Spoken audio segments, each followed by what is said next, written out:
Hey, Darren.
Yes, these are going to be American demo discs. These are all going to be of the same line.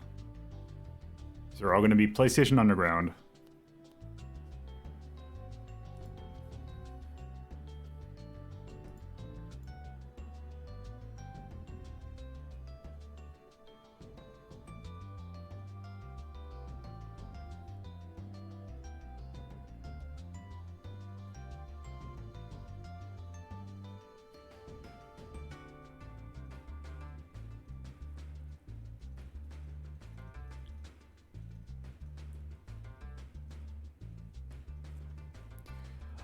So these we'll see when we get into there. These are a little bit more involved.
You know, that would actually be smart.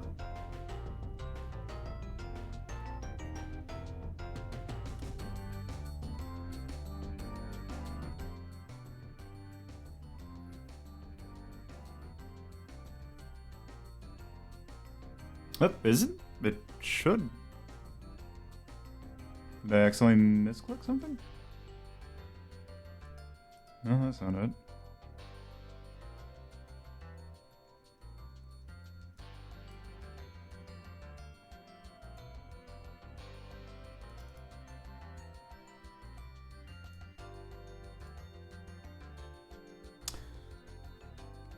Oh, I wonder if Streamlabs is down.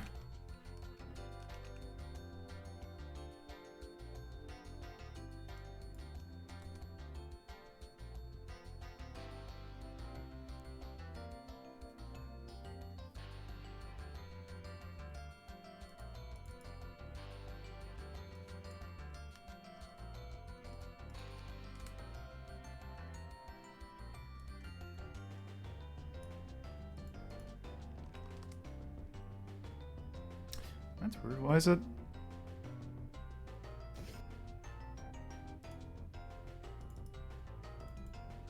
Okay, it should be there, but...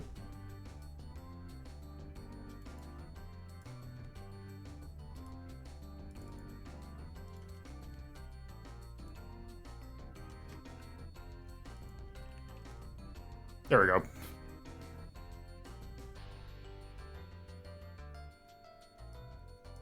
I guess it just wasn't there when it started and just didn't want to refresh.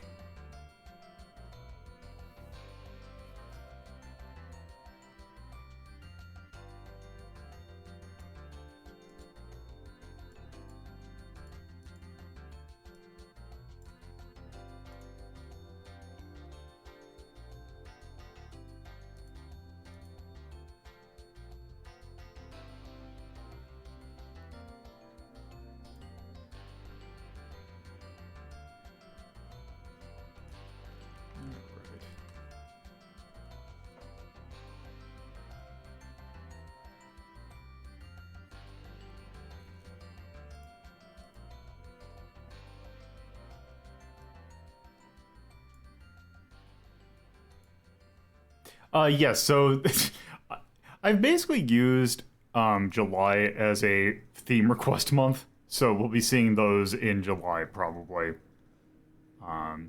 So yeah, that's where they ended up. But regardless, hello, and let's talk. Hello, and welcome to a Sunday edition of Retro Rank Rhapsody. Again, as we've been doing for a while, this is.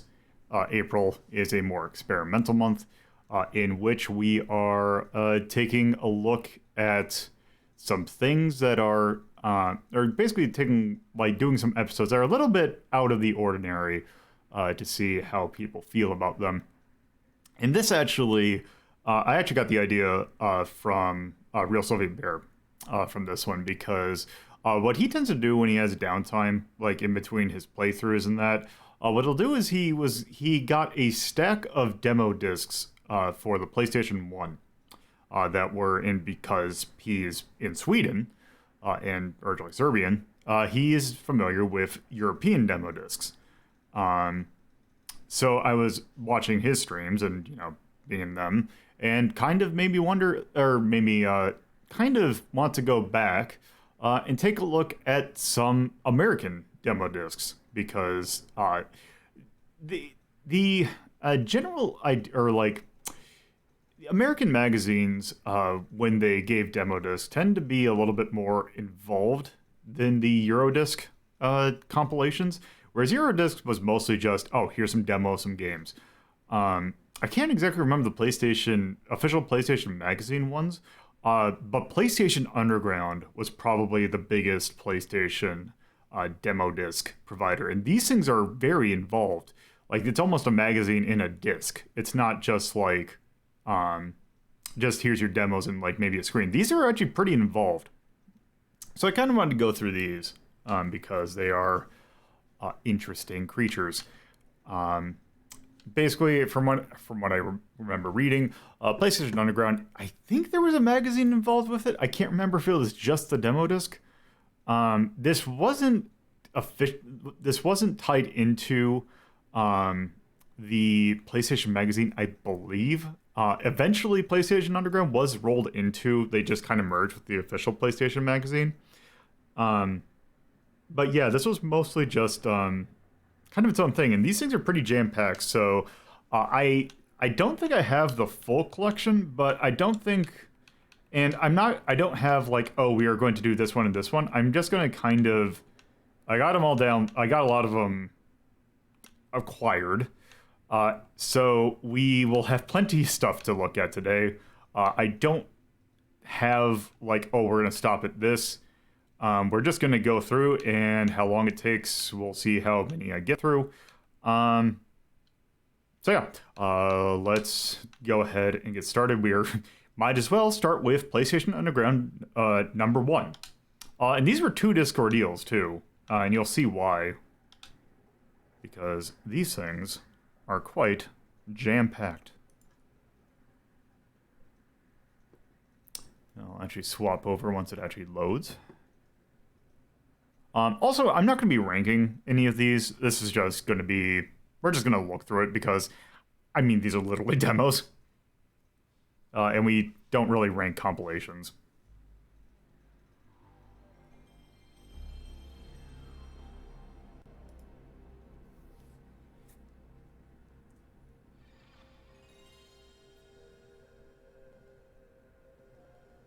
Yeah, we can... so... From the one thing I've noticed about these that I'm not super like keen on is that a lot of these are pretty well-known games, like the demos, but we might find some interesting things. Communication enabled. Enabled? You gotta be kidding! I've got nothing but snow here. What's going on? I thought we had a lock. I don't know. We're through the firewall, have full control of the tower, the logo was up and looking good, then nothing. Hey, what's happening back there? We lost the whole transmission. Hold on. I'm running a system diagnostic. Hard drives are fine. The network's still up. Modulation is within limits. Let me check this satellite. Got it. Tracking is off. I'm gonna realign. Well, dial it in and let's get back online. We don't want underground members seeing this snow when they try to get the transmission. You got the wrong bird, unless we're transmitting Spunko's commercials. Hang on. Hang on. We're hanging on dead air. Let's go. Okay, I'm reestablishing the lock. Picture should be clearing up. I don't think they so much have a plot, it's that they just have these little movies. So right off the bat, so just going through these, so the Vault, these are your demos. These also have, like, especially these first ones have import sections, so they actually have some Japanese games in here. Tech Q&A, debriefing, which I believe are just videos about upcoming games. Some behind-the-scenes stuff. Some saves that you can just already go and download. I believe this is talking about E3, and just some announcements, and figure out, I guess, what's on the next one. Also some codes. And the Vault. So we're going to do the demos last, just to, you know, see what is on here first. So let's see, what is Tech Q&A?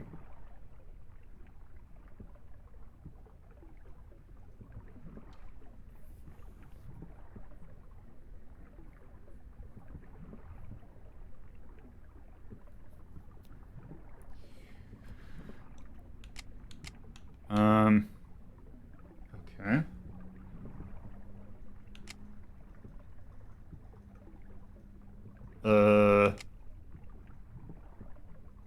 Okay, so you send them letters or emails and they answer the questions for you?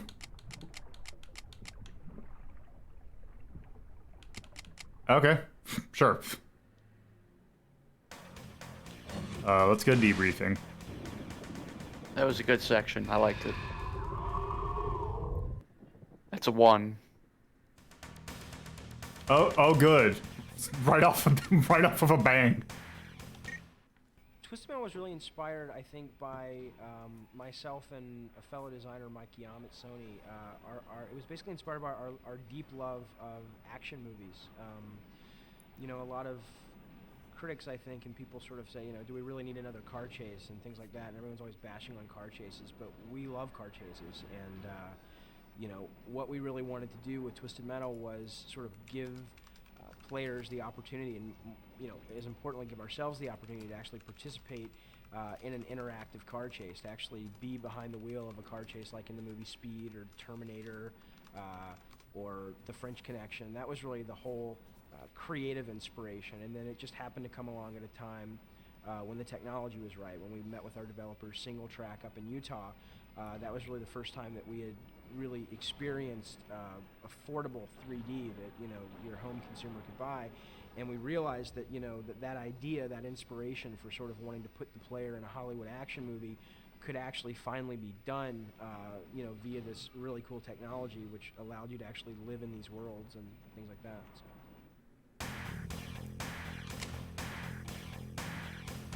Was it everything you wanted?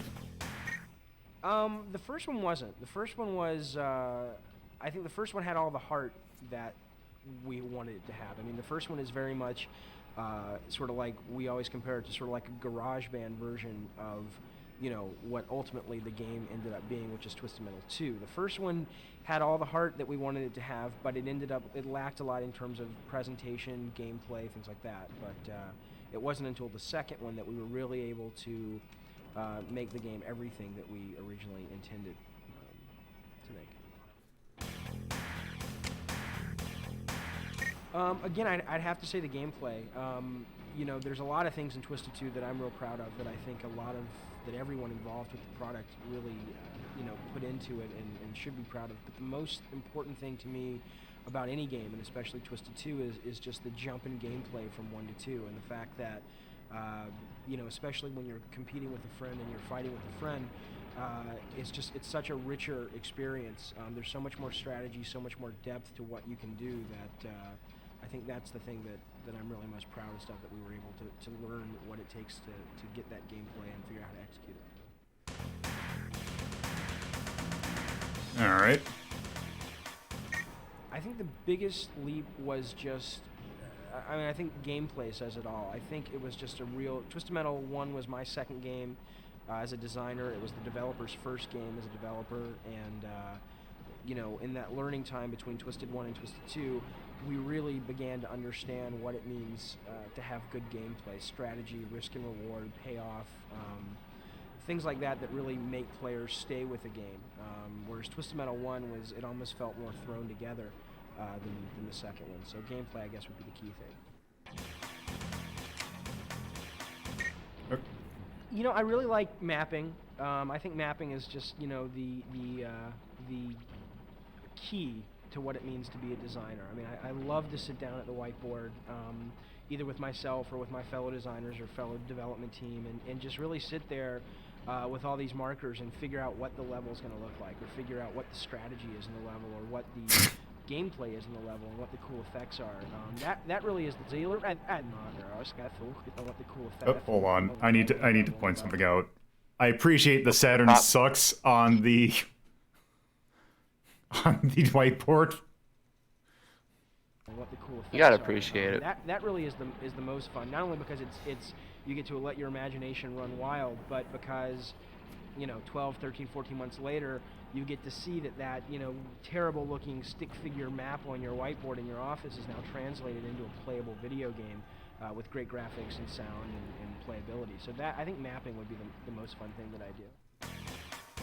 All right, let's see. Oh, Jesus, there's 11 of them. I don't really have an average day in the sense that every day I come in and I shut my door and I design for 2 hours, and then after, it's not that structured at all. All of my days are basically centered around making sure that the game that I'm working on at the time, and I only work on one game at a time, is all the elements are being poured into it. And some days that'll mean that I'm working on a map all day long for a certain level of the game. Other days that'll mean I'm working with the developers of the game or the artists, trying to figure out who the characters are that live in the world of the game. all the way up to, you know, dealing with marketing, who's trying to come up with a great slant for the ad in the magazines or television, or working with the testers to try to figure out where all the bugs are to make sure we can release the game on time. So it's just a whole, you know, I don't know, amalgam, I guess, of things that I do. But the cool thing about my job that I love about it is that I get this great variety of stuff that I get to do, but it's all centered around one thing, which is making a really great game. Yeah, I mean, I like that I can just go to, like, specific things, but, I think if you look at the games I've done, if you look at Twisted Metal 1, Twisted Metal 2, the game I'm working on now, you know, it's very apparent what I think about violence in video games. I think I have no problem with it. I mean, I feel it's a way, it's an outlet for, you know, it's a release, I think, for Look at the bottom. yeah. things that we have inside. I think it's crazy if someone tells you that, you know, we are not violent creatures, you know, and I would much rather rip someone's head off in a video game and get it out of my system than do it in the real world. And I think it allows that. I think it's one of the few mediums that does allow that. Subtle. Also, let me tell you about a game called Drawn to Death. There's a game... This is a pre-edgy era. Which came out for the 16-bit systems, PC, stuff like that, and that was really the first time ever that I had played a game that really immersed me in that world. I mean, for however long it took me to finish that game, I was there, you know, I was in that world, and that, I think, is something that I hope that I can do one day, is really present players with gameplay in worlds that just totally suck them in and make them forget where they are. So I would say it would have been Flashback. I mean, today there are certainly games that are doing that very well today on PlayStation and other systems, just some wonderful games out there. But I think Flashback really, for me, was the first one that did it, and it sort of holds that ranking in my mind as the greatest game of all time, which I wish I would have done it, and I hope today one day I can. All right. I would love, well, I don't know if I would love to, because usually what I usually find that when you actually get into the job that you think is so great, it turns out to be really great, but there's a lot of hard work with it. So I don't think there's a perfect job out there. I love what I do. I wouldn't trade it for anything, and in fact, I would, as long as my bills were paid and I could take care of my family, I, would do it for free. But I would, I'd like to see myself doing comic books one day. I'd love to. I can't draw at all, but I'd love to write comic books someday. That makes total sense. There's a couple things I would say. Like in one is hindsight, that it really isn't, yeah. At least at this point in time, that hard to get into the industry. At an entry-level point, either through being a tester, being an artist, being a programmer. I mean, if you really want to get in, you will find a way in. I'm not going to sit here and give you a secret way in, because there isn't one. It's basically, if it's something you want to do, you'll find a way to do it. What I will say is that be able to distinguish yourself from being a fan, which is a wonderful thing to be, from being a game maker. And they're entirely two different things. And I see a lot of people come in and they're huge game fans, but when they sit down to make a game, they really don't care so much about what goes into the game. They just want to regenerate what they've, or regurgitate what they've already seen. So I think really make sure you want to make games. And you should be able to design games. I always say, you should be able to have a coconut and a crayon and make something fun out of it. And, the excuses of, well, I don't have a SGI machine and I don't have a, 200 megahertz Pentium.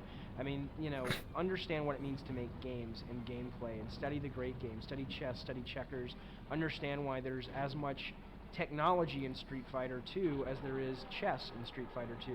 And those are the things I think that the game business really needs, is people who understand gameplay. So I would say that learn what game making is, make sure you really want to make games, and then just find a way to get in and keep pushing, and don't let anyone discourage you, because it's certainly doable. Hell, as they say, if I did it, anybody can do it. So. All right. That is terrible advice. That didn't answer the question at all. I never really intended to get into the game business. It was really a total fluke. I had always played games as a kid and stuff, and I'd always been a video game fan, but my initial intention was to go into filmmaking, and I'd gone to film school and all that, and basically the video game thing kind of happened while I had just gotten out of film school, and I was sort of waiting for, you know, the call from Steven Spielberg or George Lucas or something. And, you know, in the meantime, I figured it would, you know, I needed to eat, you know, and make money and stuff. So I had heard about this job as, you know, game testers, which basically what I thought at the time, which is not the case, that all they did was sit around all day and play video games. So I figured, oh, this will be something cool to, you know, bide my time and make some money. You know, until I get to make movies, and I kind of fell into it like that and got the job from Sony back when Sony was Sony ImageSoft, and you know, once I got there, I started seeing the potential of the next generation of video games, and seeing how, as game designers, we can take games beyond the simple side-scrolling, you know, stuff that we had been seeing for the last 5 or 6 years, and really take players into a new, you know, I don't know, sort of a new direction of fun and in gameplay. So, you know, since then I just sort of haven't looked back. I just started as a tester and kept going. It was an accident, really. All right. So also just as a point of reference, the first game that he did work on was Mickey Mania. Previously, he had done testing for the various versions of the game based on the movie Cliffhanger. Also, Sky Blazers for the SNES. All right, now let's see what's behind the scenes.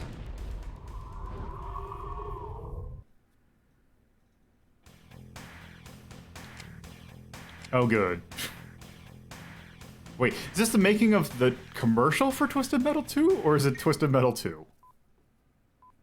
Oh. You may have already seen this. Style. Sophistication. The ability to launch napalm into oncoming traffic. If these are the things you look for in an automobile, it's time you test drive Twisted Metal 2. Fully automated weaponry, dual rocket launchers, and the new APS flamethrowing system. All standard. Drive the 1997 Twisted Metal 2 on PlayStation from Sony, and let style be your weapon.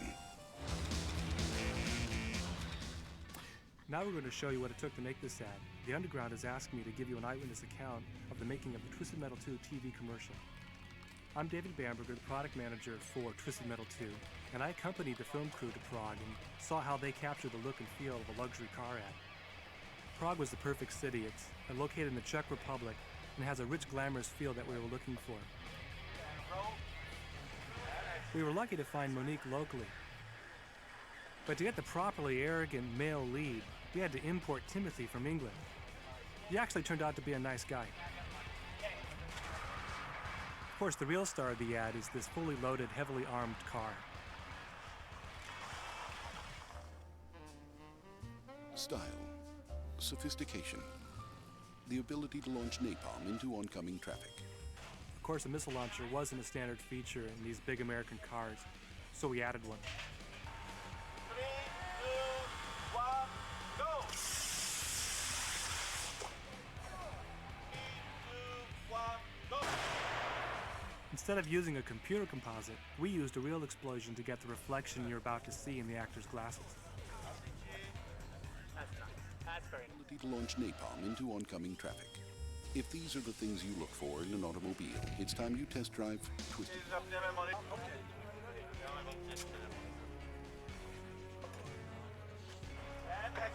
This next scene was really tough. Our model had a hard time overcoming the urge to run from the gunfire.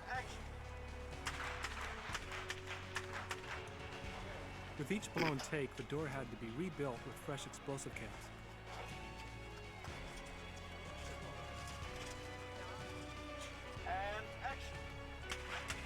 With only one door panel left, she pulled it off perfectly.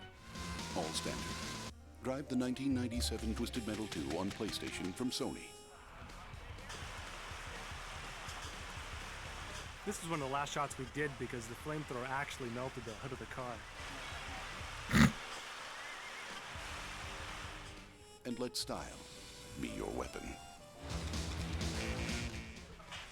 The crew somehow found this big American car in Prague. They worked on it non-stop for a week and turned it into this twisted metal weapon of mass destruction. It wasn't street legal when we bought it, and it certainly wasn't street legal after. Well, there's your inside look. And remember, drive angry. Don't actually. Alright.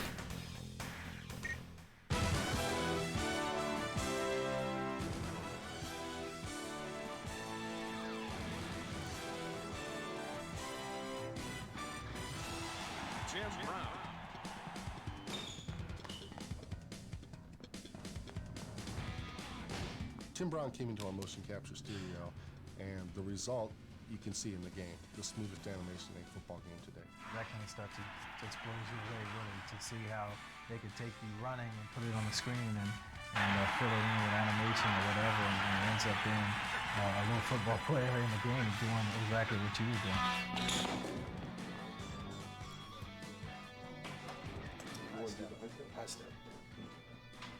So what it does, for each frame, it will go through and it will figure out where each of these dots actually were. They really don't mean anything until you start moving them. And once you start moving them, you can see basically where the hips and the knees and the ankles and all the joints are. Voila, you end up with a stick figure. You want to have a left foot, right foot, left foot, so that you can take that and cycle it. It was really fun to be here with these guys and see how much they really put into making sure that these games are exactly how the guys are doing on the field. One playing the game, you draw it anywhere you want, we'll implement it the way you draw it. Well, just that, man. Just that.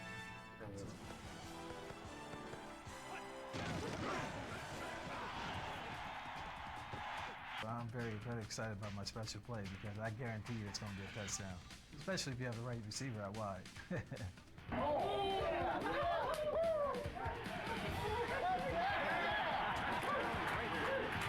it, baby!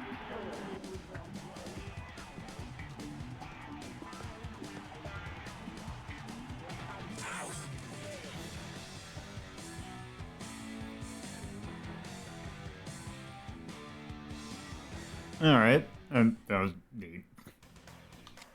Alright. Okay, what do we got next? Okay, let's see what's saved. I believe that these are mostly saves. So let's see, what kind of saves can we get? What?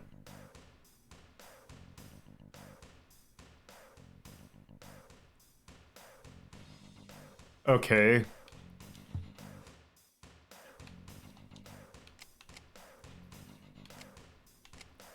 What?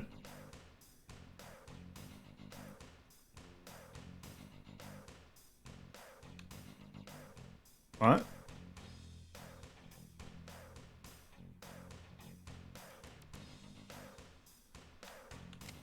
So it's a download for a game called Carnage Heart.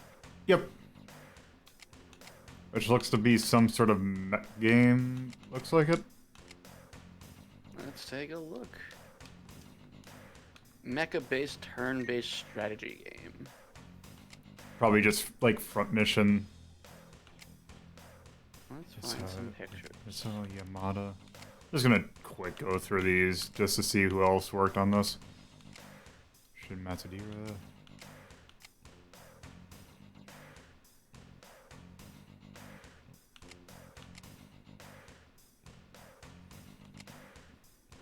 I wonder if these are like, I guess these must be like fully customizable.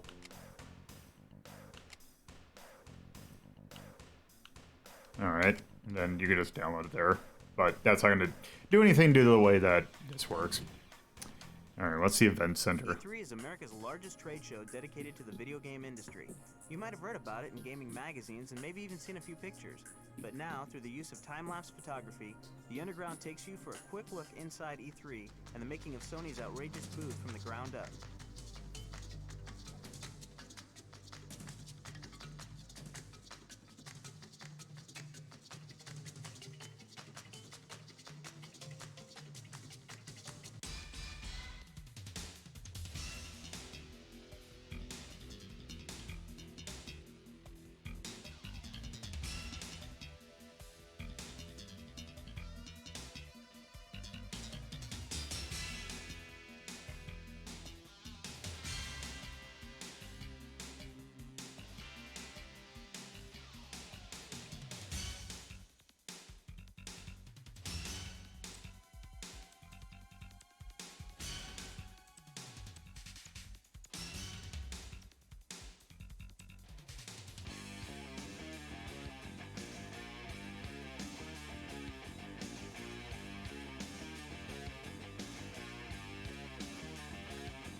The good thing about these videos is that I can go switch on my laundry and get a snack. But you're gonna miss out on this hot setting up action. Yeah, I'm gonna miss that Tobal #1 booth. They have like 6 screens for it.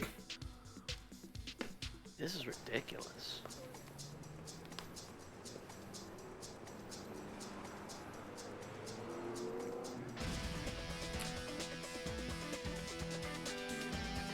Oh god! It's everybody's favorite. There he is. Bubsy sighting.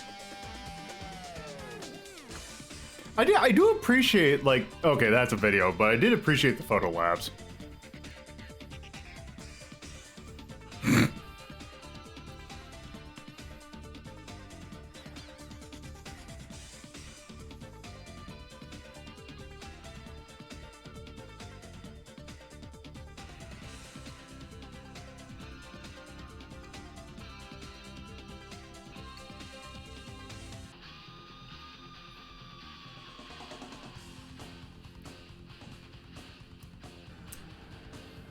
It's weird to think about the fact that, like, E3 is was originally like a press event. This was not like, it wasn't like... It wasn't for the public. Yeah.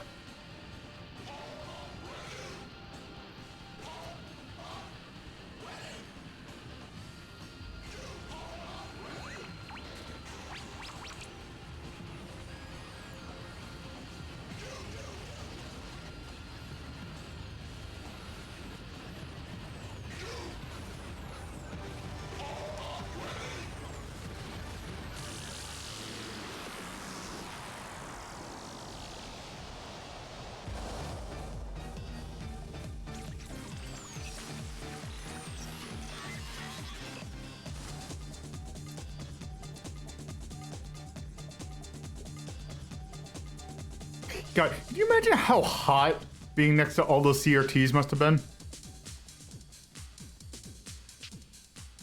Yeah, that's... I bet it's pretty unpleasant.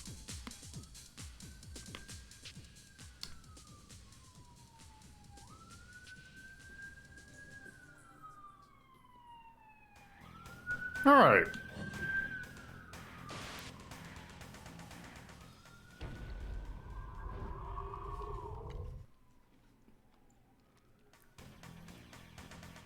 What?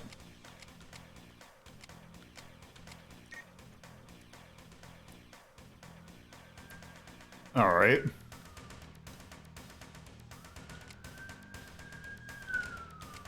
Wait, what is skip? Oh. Legal stuff. Ah, yes, I love spec work.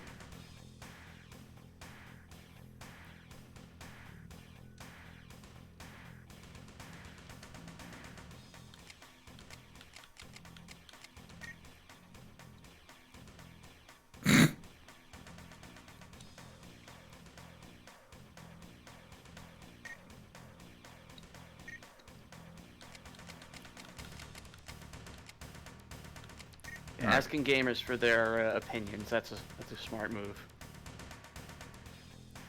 Oh, let's not find those. Alright.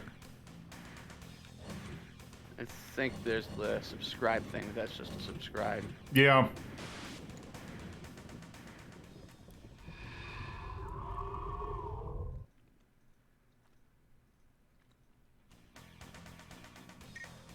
Let's see, what do we got codes for? Oh, what?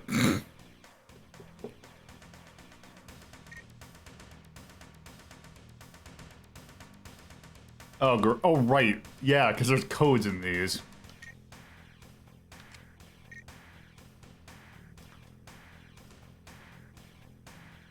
Let's see, Adidas Power... Let's see. Power Soccer. Let's see, Assault Rigs. Bogey Dead 6. Destruction Derby. Yeah, you have to find them. Which I bet you they would be in the actual magazine bit. Let's see, Intel Game Day. Jumping Flash. 2.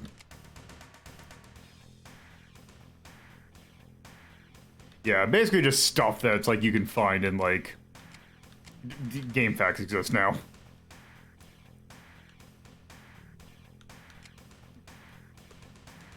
Alright, now time for the main thing. I think, unless it's on the second disc.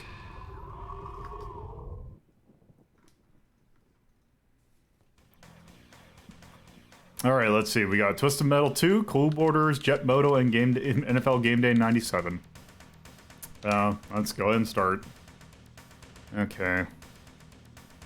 Oh great, this is a 2 thing, so... Mind me, I gotta go do this real quick. Rewind. Oh, actually, no, I need to do it like this, I think. Or no, I need to do it like this. And you can, hotkey is... Yep. That. Rewind. Where's rewind? Rewind is that. And fast forward is that. Alright.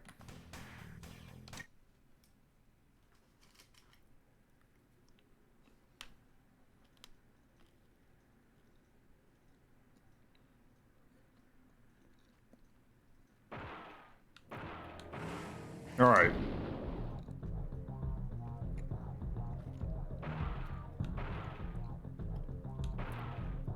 Let's see, I got Roadkill, Twister, Axel. Oh, do I have everyone? Looks like it. Oh, I forgot who I played as. No, I think there has to be... Yeah, where... Missing Sweet Tooth? Wait, was 2... Wait, wasn't Sweet Tooth, like, unlockable in 2? I think so. Crap, I forgot. Who did I even play? Let's see.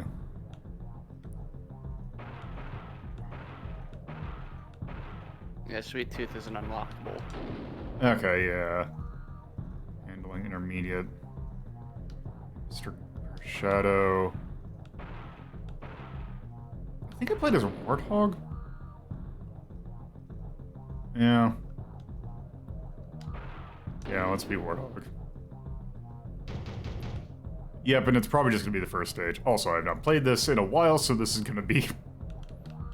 Right, and I already forgot what the controls were. I'm surprised I get the music here.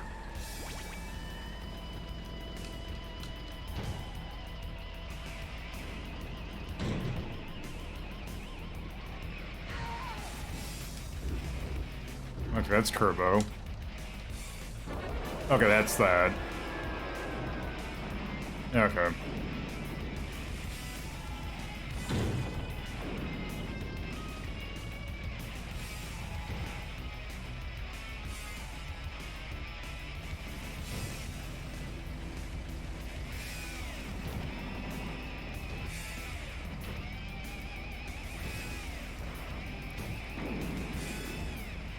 You know, I can probably say that this actually controls a whole of a lot better than the first game. There we go. Okay, what the... Oh, right. Also having, like, genuine health pickups instead of those recharge stations is a big, yeah. big change.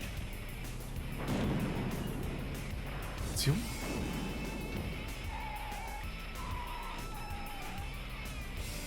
I used to play as Mr. Grimm. Yeah. I remember playing as Mr. Grimm, but I just with the fact that he's so, like, so weak.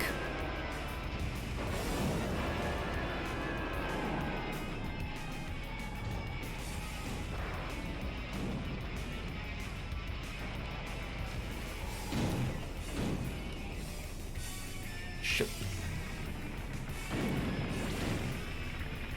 Yeah, I'm pretty sure that, yeah, Twisted Metal 2 is, like, usually considered the best.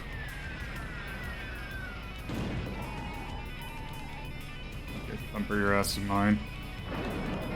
Not unless I shoot my thing into the ground. Oh shit, I'm gonna need some health. Okay, so the fire does have some slight aim. Oh right, there is a... Or no, that's something else. Okay, there is one.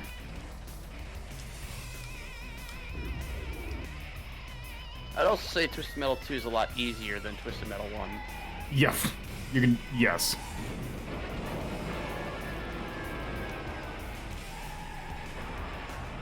Man, I'm actually really surprised at how good this game controls compared to the first game. Yep, there we go. Because even in, like, Warthog, that it's, like, super sluggish.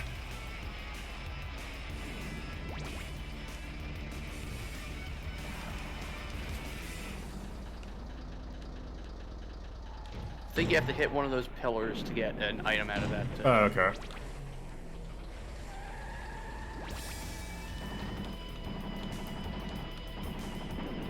There we go. Yep, I think it's all fire missiles? Seems like it.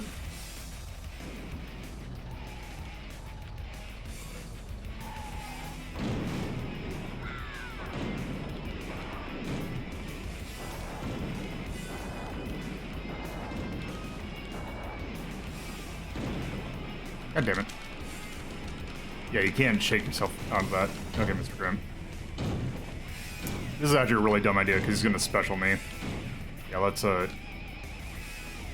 damn it. Oh, remote. Oh, jeez.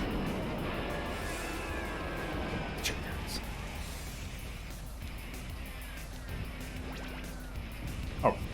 No, you're not.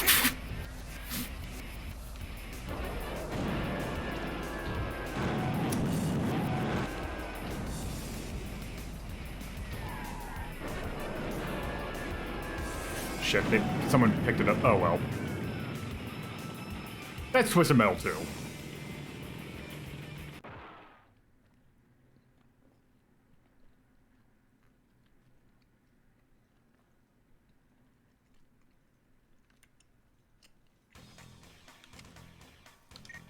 Alright, Cool Borders, which I've never played before.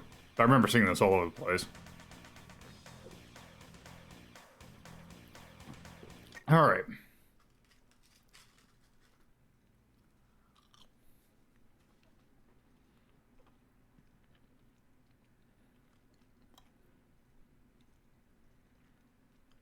Web Systems.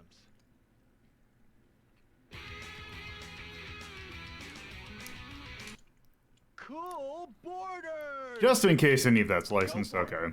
We're not gonna get any options. Also, we get one track. Today we're gonna go to the extreme on some of the most insane Well, I guess... and you'll be known as the cordial chump. Wait. See some hot fly. Actually, hold on one sec. I wonder... Is it not... Well, no, it shouldn't have... I'm actually wondering if it's, like, freaking out... No, it's just a PlayStation controller. Okay, I guess I only just have one choice. Oh, whoops, did that the back out of the demo button? Oops, yeah. Reap. Showtime.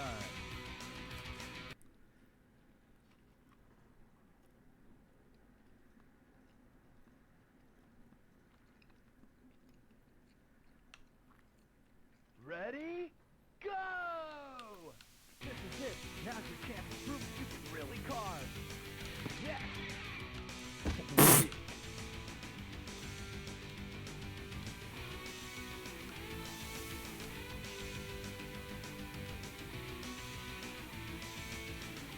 There's a clip coming up. Pull some air. Weak. It's very... like, I'm trying to hit up to, like, turn or something, but it's not letting me do anything. Checkpoint straight ahead. Hurry up. What? He's inside the Sonic floor Wait. next time. No! Oh man, I thought you were history.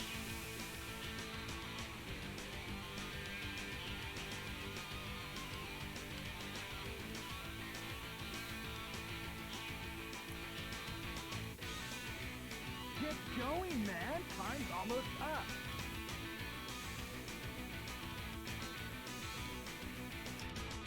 Checkpoint straight ahead.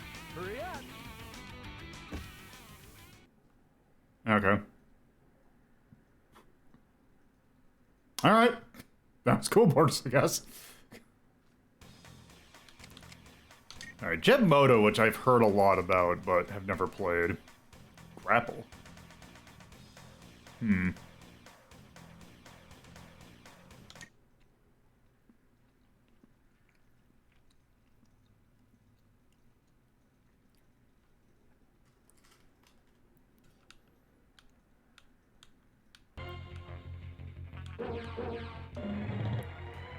Alright, what do we get? Okay, that's a character.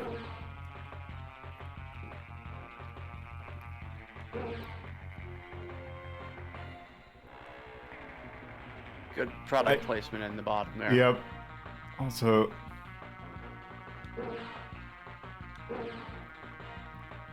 I didn't think this would be that kind of game. Who were these designs by? Okay, I guess we'll be Dakota. Oh, here we go.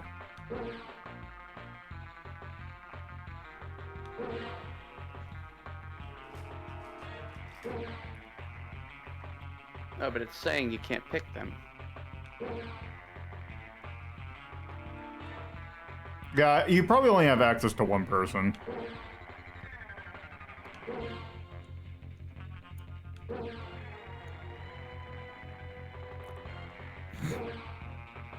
I just appreciate these 90s ass designs. Of course her name is Shiro. That is some blatant ass inspiration. Due to cyber... Yeah, someone read Ghost in the Shell. Or watched it. Let's see, stone. Oh, they're all of these are product placements. I just realized, I don't know what those two are, but, what's the Butterfinger team? Sala. Ario. That's a good picture.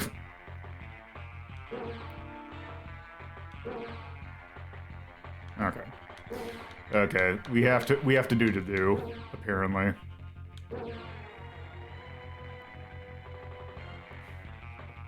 Okay. Oh, it says on the Axiom and K2 are the other ones. Okay.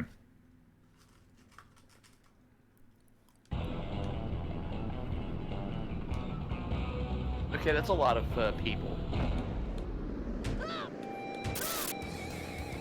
There's a lot of product placement in this game.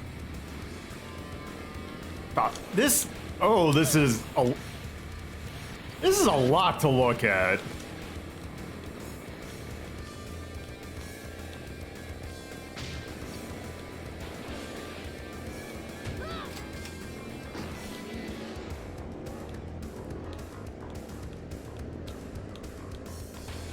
Or are we just going back and forth?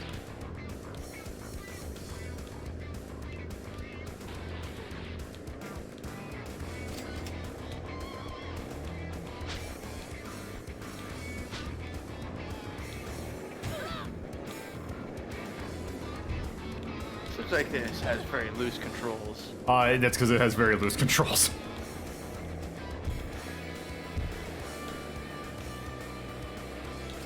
It doesn't even tell you what place you are. Yeah, I think it's like time-based or something like that. Man. This game's rude. Yeah. Okay, let's see if we can figure this out.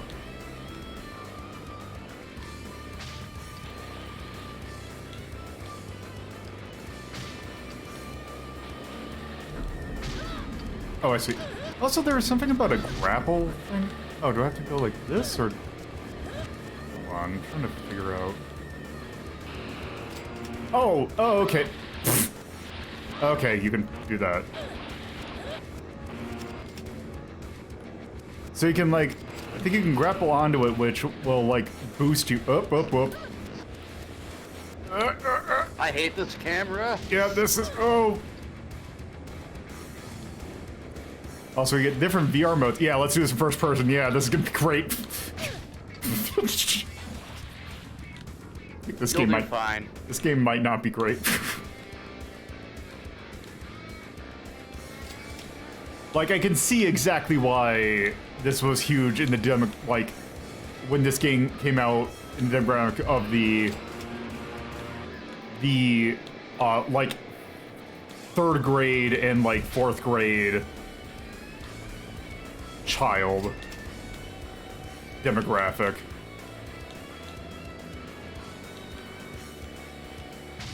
Ow. If I remember correctly, there's like 3 of these games? Yeah, there's a few.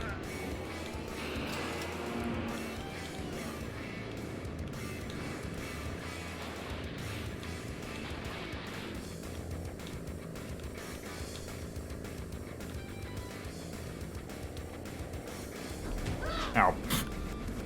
Let's try that.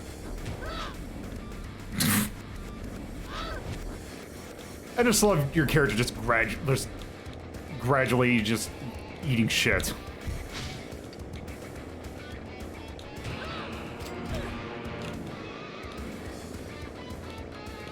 Yep, come on.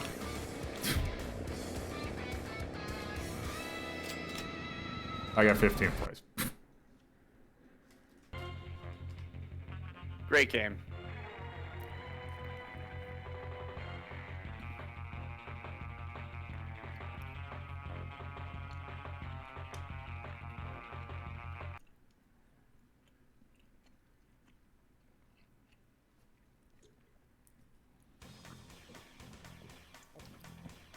All right.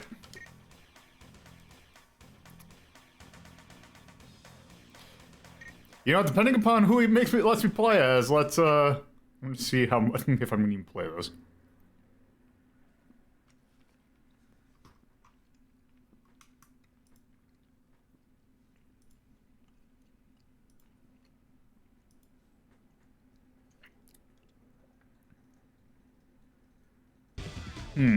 Oh, good. Yeah. Okay, I know who I'm playing as.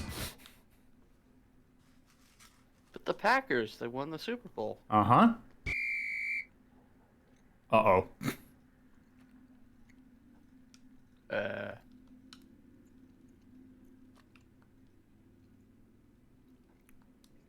Okay.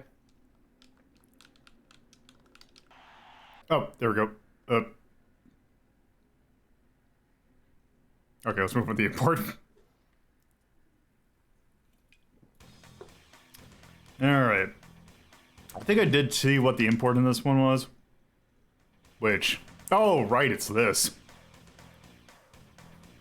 Wow. It's gonna be fun. Alright. Yeah, because we haven't ranked this yet. If people are not familiar with the first Dynasty Warriors, they're in for a treat.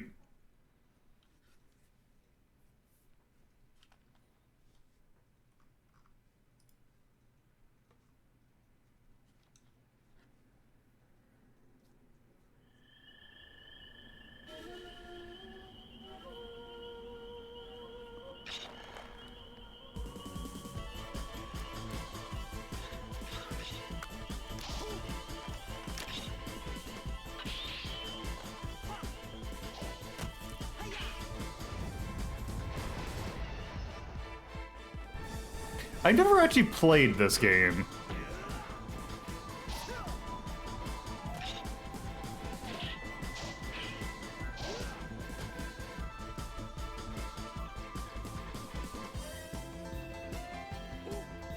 But this is some choice CG.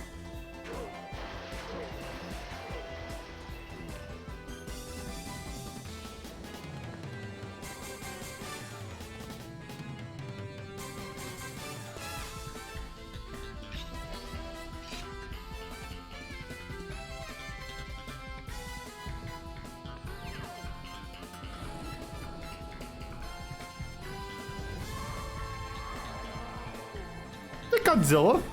Or... Think so.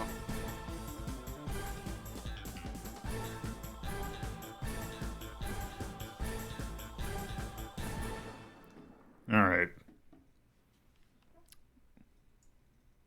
So Son Goku Mosuo, that would come out over here as Dynasty Warriors. The first in the Dynasty Warriors games. Oh, I guess it's just going to put us into a fight. I have no clue who we're playing as. Round 1. Fight. Oh, wait. Oh. Oh, no, it just goes in. And yeah, Dynasty Warriors 1's a fighting game. Oh, I have to start. And I got... I'm going to imagine that's probably Liu Bei. どうして退くことができよ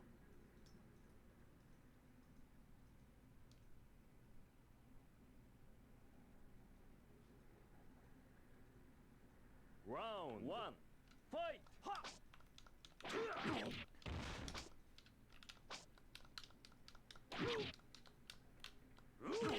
Okay, hold on. Is that parry? Oh, is this neutral? Okay, it's neutral parry. Or neutral guard.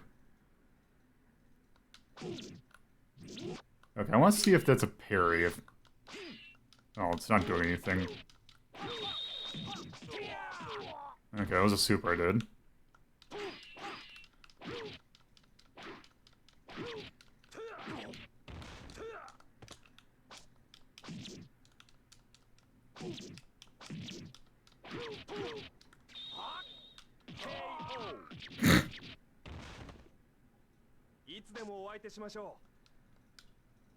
Okay.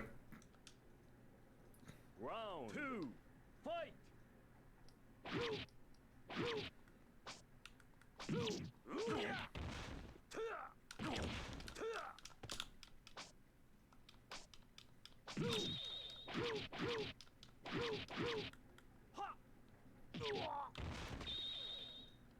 Oh, Zhao Yun. Okay. Oops.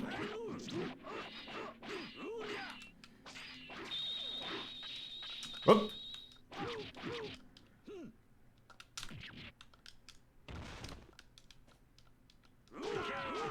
Oop. Okay, let's see if I can just help that out. Time was hours. was Xiao Yu one of the 5 Tiger Generals, or was he not in that? Oh, no, that's that. So there is a brief look at Dynasty Warriors 1. Also, it's looking like we can get through 1 demo disc in an hour. Alright. Yes.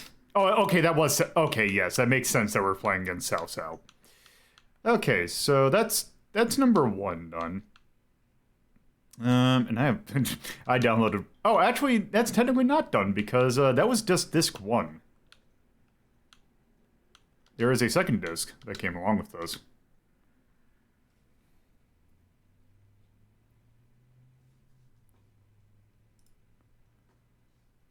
Also, I might have to speed up some of these if we're going to go through multiple of them.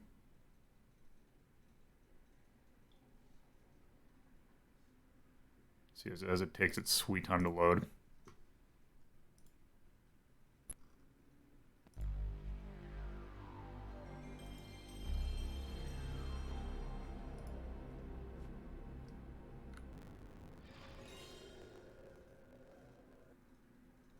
Okay.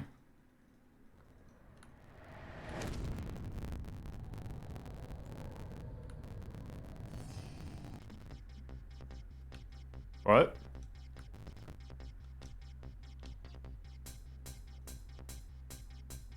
Oh, there.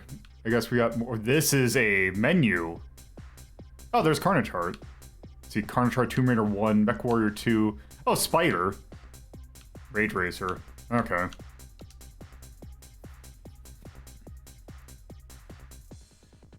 Oh, this is gonna be great.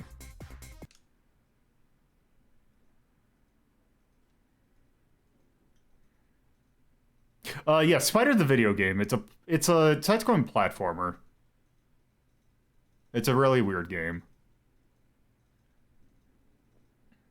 From an era of video games when they tried like new things and interesting ideas. Oh god, it's an Art Dink game.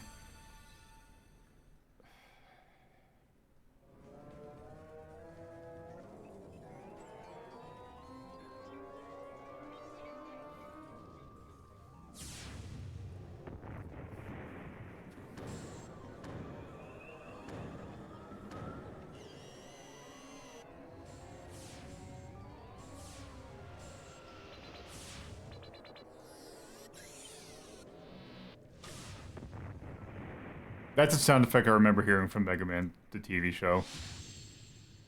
Carnage Heart. That text is nigh unlegible.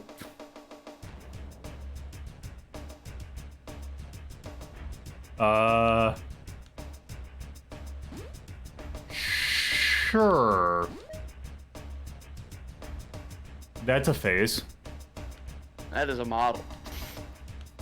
Let's go.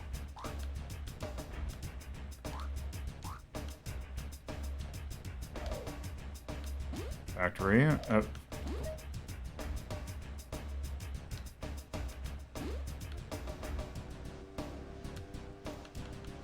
Yeah, this looks like it's penetrable. Yeah, let's not do the demo for this. I can already tell that is a endeavor that will only end in failure. Instead, let's do something that this is going to be great. Okay. Oh man, I have not played this since this probably originally came out.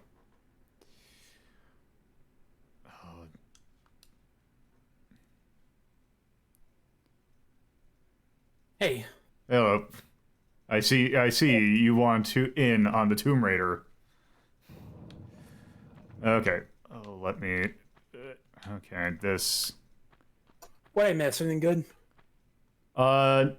Not particularly. Just a Metal 2, maybe.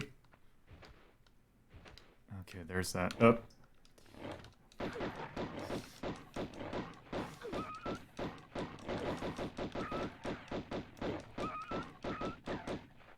Yeah, that's Tomb Raider, alright.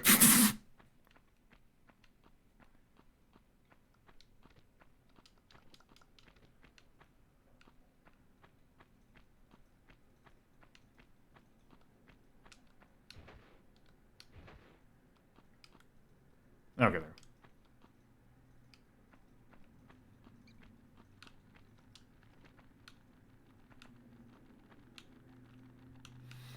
I appreciate that I can't just, move backwards. That I have to... I forget, if we ranked a Tomb Raider? We have not. I'm gonna say I'm probably like the only person who likes these games, but I'm gonna try to fight for it if I can. I mean, they made 3 of them, so I'd imagine people like these games. They made more than 3. Well, I meant like 3 on the PlayStation. They made 5 on the PlayStation. Wait, was there more of those on PlayStation 1? Yeah, there was Tomb Raider Last Revelation, there was Tomb Raider Chronicles. Oh, I didn't realize that those were both PlayStation. Did they just make 1 a year? That's what they tried to do. From what I hear, 1 and 2 are good. Oh god, it's a bear! Made by... What's a bear doing in here? Fighting capitalism, what else? Oh, rip bear. I mean, you are Lara Croft, you're like peak capitalism, to be fair. Yes. Anyway, yeah, I hear 1 and 2 are good, then 3 was apparently made by Core's B team because they wanted to get more games out. But 4 was made by the main team of the first 2 games, so people consider that to be the better game. It's surprising for me to hear that Core had a B team. So I always thought of Core as just being one giant B team. Oh god!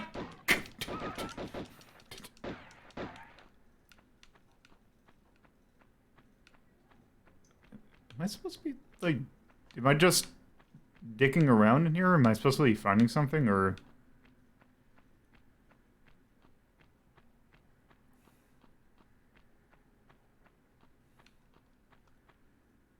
Okay. Oh, I've been here. That's the bat corpses.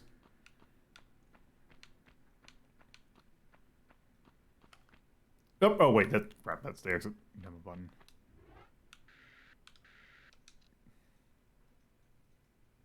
All right. Oh, here we go. Option. What? Oh, quit. Oh. But yeah, I can see why people don't always get into these games, but I've always kind of appreciated their methodical sort of movement. Just the way you kind of have to plan out where you're going, how to get there safely. It's interesting. I'll give it that. It's just very weird. Also, there is a look there instead of just turn, and a walk.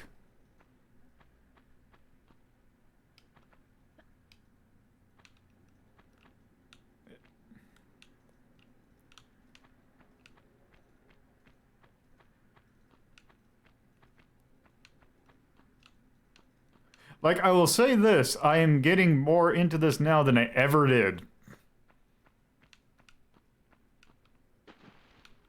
Okay, how are these swimming controls? I'm sure... Okay.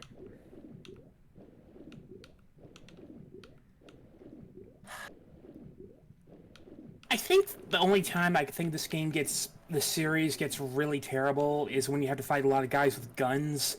I don't think these controls are meant for that kind of movement. Uh-oh.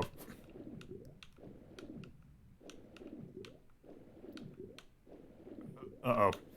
Is there an exit over there? Oh, good. Up. Laura. There's... Oh, is that...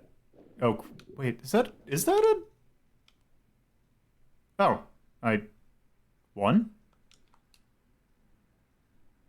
Alright. Okay, well that was Tomb Raider.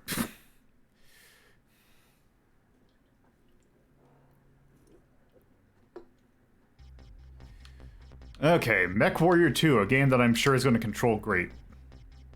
Oh god, there are so many PC to PS1 games that I just feel like were not good ideas.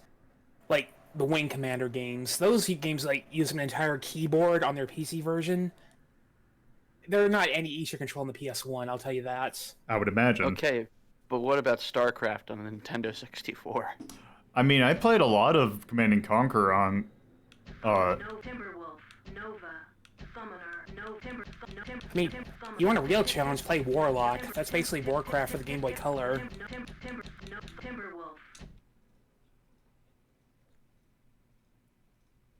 Logo is not distracted by shiny things. He's distracted by overlapping noises. Yes. You know, think about it. I don't think we've ranked a Mech Warrior game. If we did, we could do Battletech the Animated Series. That's real, by the way. That's a thing. Proceed with first mission objective. Oh, this is...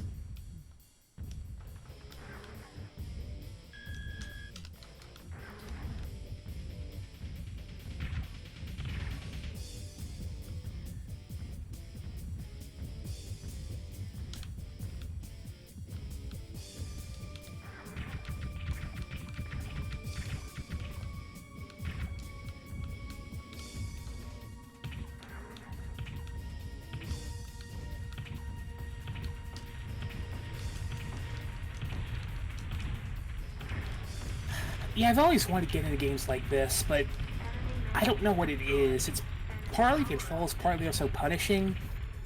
There are so many games where, like, the more you get damaged, the worse you do, and it's just this constant loop failure. Also, I could have sworn that there was a move forward or a sidestep button.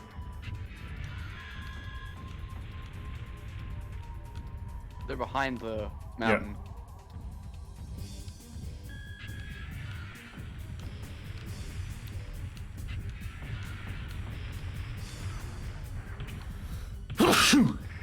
Bless you.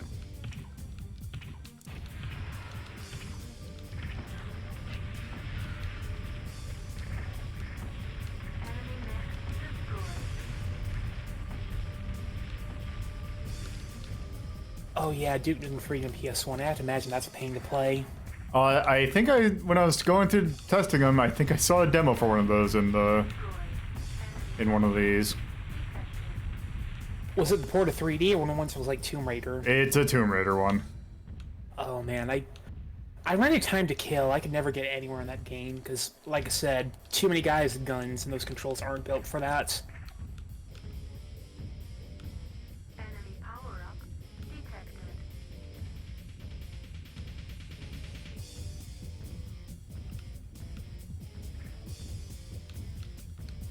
Enemy power-up detected.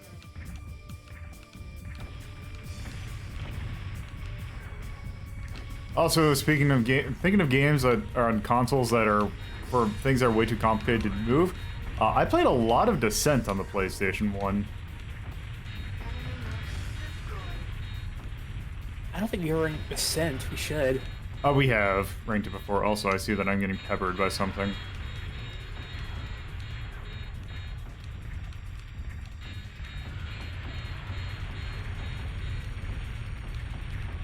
You have to get on the theme of just like big, quote-unquote, realistic mecha games like this, because there's a bunch. You know, if I could get my hands on a Steel Battalion controller, I would definitely do that.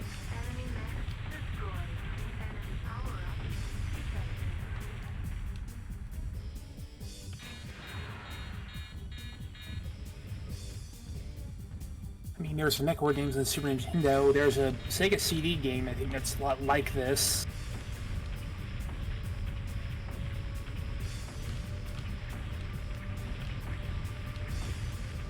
Huh.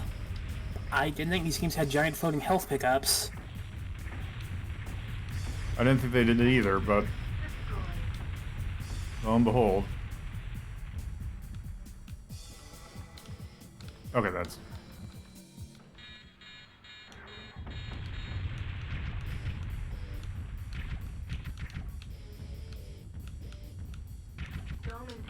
What? Breach detected in dome wall. Atmospheric decompression in 4, 3, 2, 1. Colonist terminated. Mission failed. Alright. So my local game store had a Steel Battalion controller and game for, I think, $350. Alright. Okay, let's play some Spider.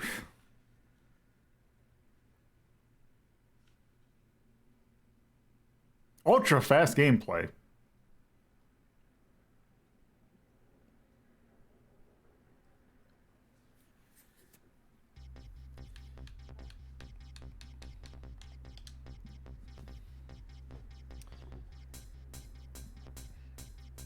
This should be a lot easier to play. I remember playing the full version of this. I thought it was okay for an early 2.5D platformer. Yeah. I was gonna say, boss, the people who made the... Oh, I guess we're just going straight into it. They did a bunch of racing games, was their thing, I believe. I don't think I spawned.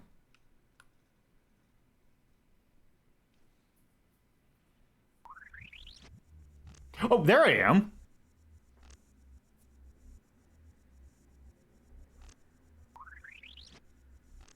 Okay. Oh.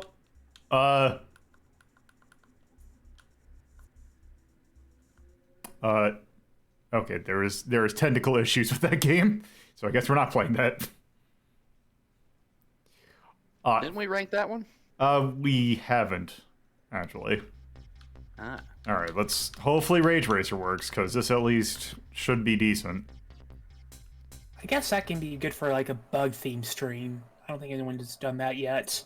I think there's something I've had that had that game. So, I think this is Ridge Racer 3, right? I think this is Ridge Racer 2. Okay, what do we got? We got...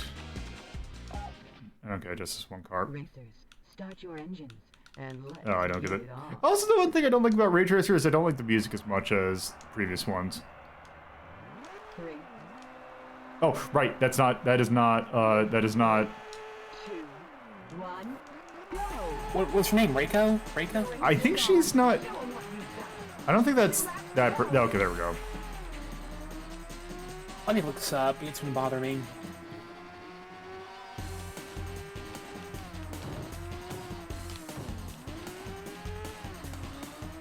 Reiko Nagase. I don't know if I've said that right. It's pretty Sorry if I close, at didn't. least. Yeah, she has black hair, so I don't think that's her. Yeah, no, I don't think she started until 5.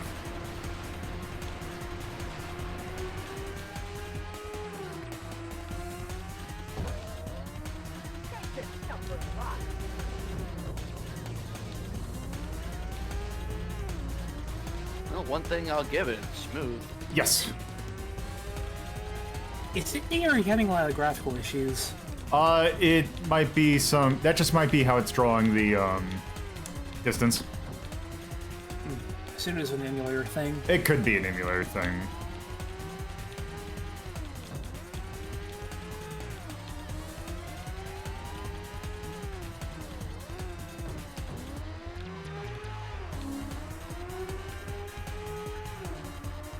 This is a pretty good looking racing game. Yeah, Ridge Racer, like the Ridge Racer games are like all real good. It's not.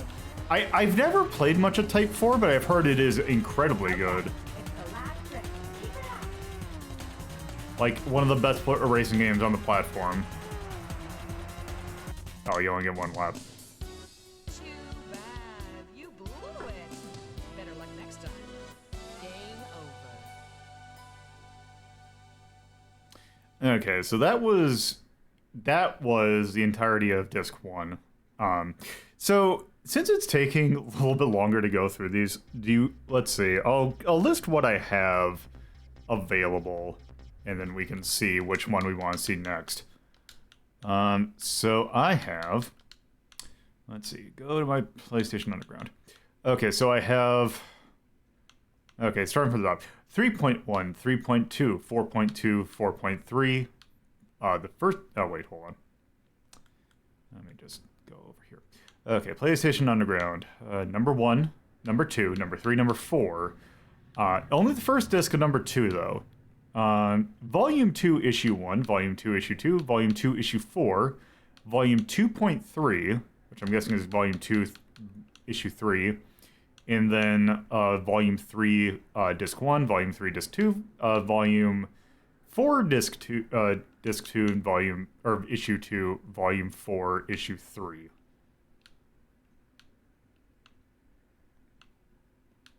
So should I jump ahead a little bit, or should I just continue on with number 2?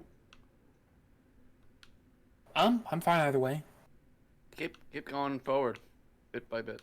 All right, let's go to number 2. Let's see, why is there only one? Why do they only have access to the first disc of this?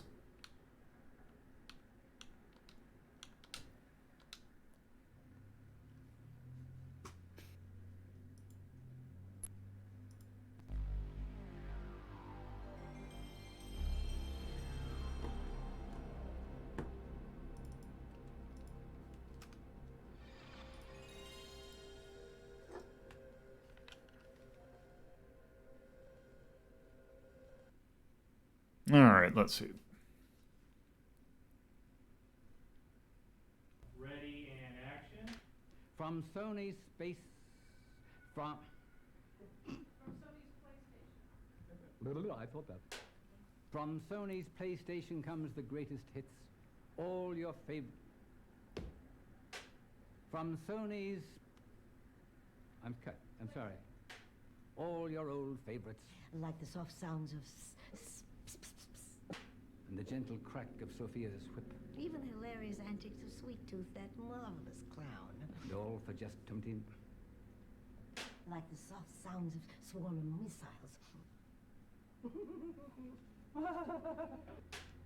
That's right. The PlayStation's a mere $149. You can also get leading titles. Like Crash Bandicoot and Jet Moto. Moto. The PlayStation is a mere $149, and the She says jet moto really weird. Is that just me? Well, I think that was a joke. But wait. Oh, Sir, that's right. The PlayStation is a mere $149. You can get other leading. Oh, no, and you can also get. This makes me feel better about recording intros for Media Delta. like Crash, You usually get it in 1 to 2 tries. You can also get leading titles. like Brash Bandicoot. Or are you talking? No, I was talking about what I'm doing, like recording stuff. All right, that's PlayStation Underground. Let's see, what do we got this time?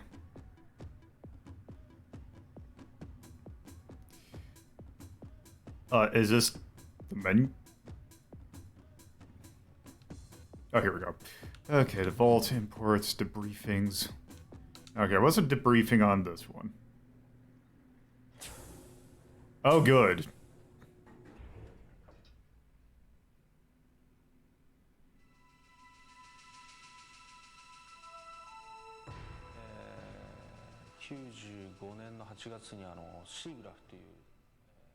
In August of '95, one of the U.S.'s largest CG conventions, SIGGRAPH, was held in L.A. At that time, we were not sure what the next generation RPG game should look like. So, as an experiment, we created a CG-based, game-like interactive demo to present at the show. It focused on battle scenes that were 100% real-time and polygon-based. This became the seed of Final Fantasy VII, and it was then that we decided to make this a CG-based game. When we discussed designing the field scenes as illustration or CG-based, we came up with the idea to eliminate the connection between the movies and the fields. Without using blackout at all and maintaining the quality at the same time, we would make the movie stop at one cut and make the characters move around on it. We tried to make it controllable even during movies. As a result of using a lot of motion data plus CG effects in still images, it turned out to be a mega-capacity game, and therefore we had to choose the CD-ROM as our media. In other words, we became too aggressive and got ourselves into trouble.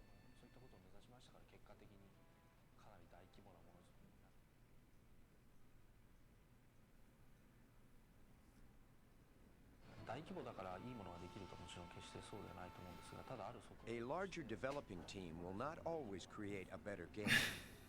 But when a project moves onto a scale such as this, you get to spend a lot of money and work with a highly qualified staff. We were able to use many high-end machines and work with I have to a staff of wonder, approximately 100. were people as upset about the newer Final Fantasies coming to Xbox as they were about this being PlayStation exclusive? The final game No. generates a tremendous amount of energy. My theory is this: if one person creates a game, it can be a racing game or anything, or 10 people create the same game, the one created by 10 people will be much richer in scope.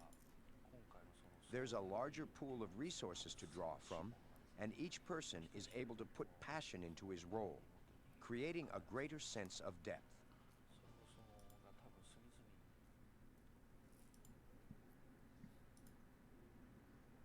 I think that's necessarily true.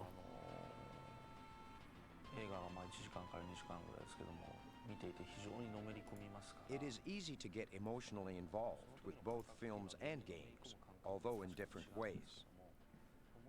Adding certain interactive aspects to films, however, I believe that players can get further into them, even become one with the visual images.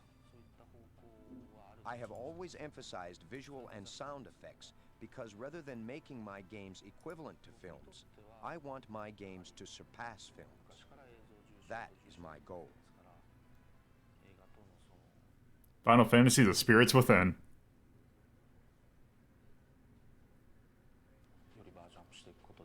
These are some really Without dumb changing questions. the basic gameplay, the visual and sound effects have been significantly enhanced. further drawing the player's emotions into the game. One-way RPGs force too many images and too much sound on the players, robbing them of the feel of control. In order to avoid those responses, we did extensive research during Final Fantasy V and VI on how to make the players feel interactively involved in the game while upgrading the visual and sound effects. The results of this research are reflected in Final Fantasy VII.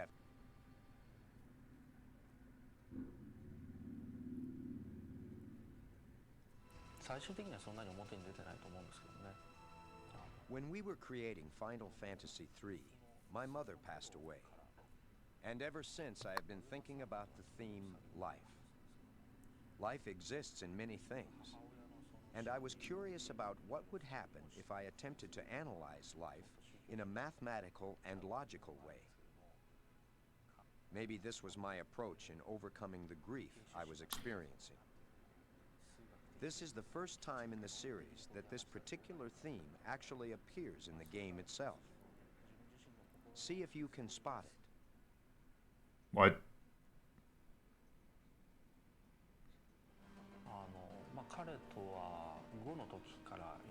Revolutionary graphics. Since Final Fantasy V. When he joined Square, he told Hey, me Torben. he initially wanted to become a Yep. film director, but that he thought this would be impossible in Japan. The previous versions of Final Fantasy could be called You know- puppet shows compared to this one. I'm gonna make a confession. I've never played more than like an hour of this, and that was just because I had to do it for a podcast. His experience studying cinematography and making his own film The remake is has good. contributed a lot to the making of the game. Enjoy this game that much. He is the director. I of prefer this game. 6. I Oh, here we go. don't really enjoy any of them.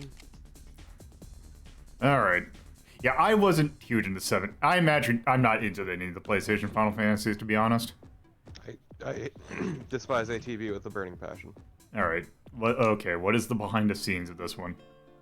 Oh. PlayStation offers the strongest games in every genre. Oh, and role-playing games are God. no exception. With the recent release of Wild Arms and the September release I have to of check Final some real Fantasy quick. VII, PlayStation is becoming the platform of choice for next-generation RPGs. I never played this. Was this any good? I've heard incredibly good things about this one. Pretty solid. I'd say 3 will is give you great the stories, best, great though. characters, great challenges, and great things to discover.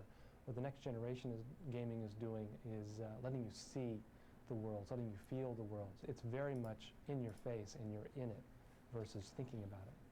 Role-playing games in the past were really story-driven, and you didn't really pay much attention to the graphics of the games because they weren't very detailed. But nowadays, it's more like a movie. Wild where Arms you 1 is really- solid. The graphic aspect and the vision is really what's bringing you into the game. The CD-ROM format makes this movie experience possible. Also, to be fair, Tyrion, part of it's a you had to have been there type deal. All he's got into the game and really develop the world, develop the characters, develop the storyline to its maximum potential without having to worry about the space limitations of the cartridge. The differences between the 16-bit and Okay, but you CD-ROM weren't there formats enough, are especially apparently. apparent during battle sequences. Yeah, it's very much Sequence of Final Fantasy that IV, you really get to see some of the limits um, of the 16-bit medium by its yeah. a single force perspective in which basically the whole game Yeah, is I going through. With the 3D combat wasn't huge system of into Wild Arms Ocarina of Time. PlayStation, it really adds to the combat by showing different angles of the attacks, showing a top view when you go in and strike at Yeah, the this is a enemy. style of RPG that I like. Oh, okay, never mind. I thought those were sprites. And it really adds to the feeling of being there and taking place in life and death struggle. So what's especially good about this game? I heard it's got a cool setting. I'm into that kind of sort of setting. I think it's just it's a solid game with a decent setting. I don't think it's Alright. one thing in particular. I think it's just Something you can identify with. The characters are much more realistic. Wild Arms sold more than 260,000 copies in its first 2 weeks of release in Japan. GameFan magazine calls it one of the most riveting RPGs of the year.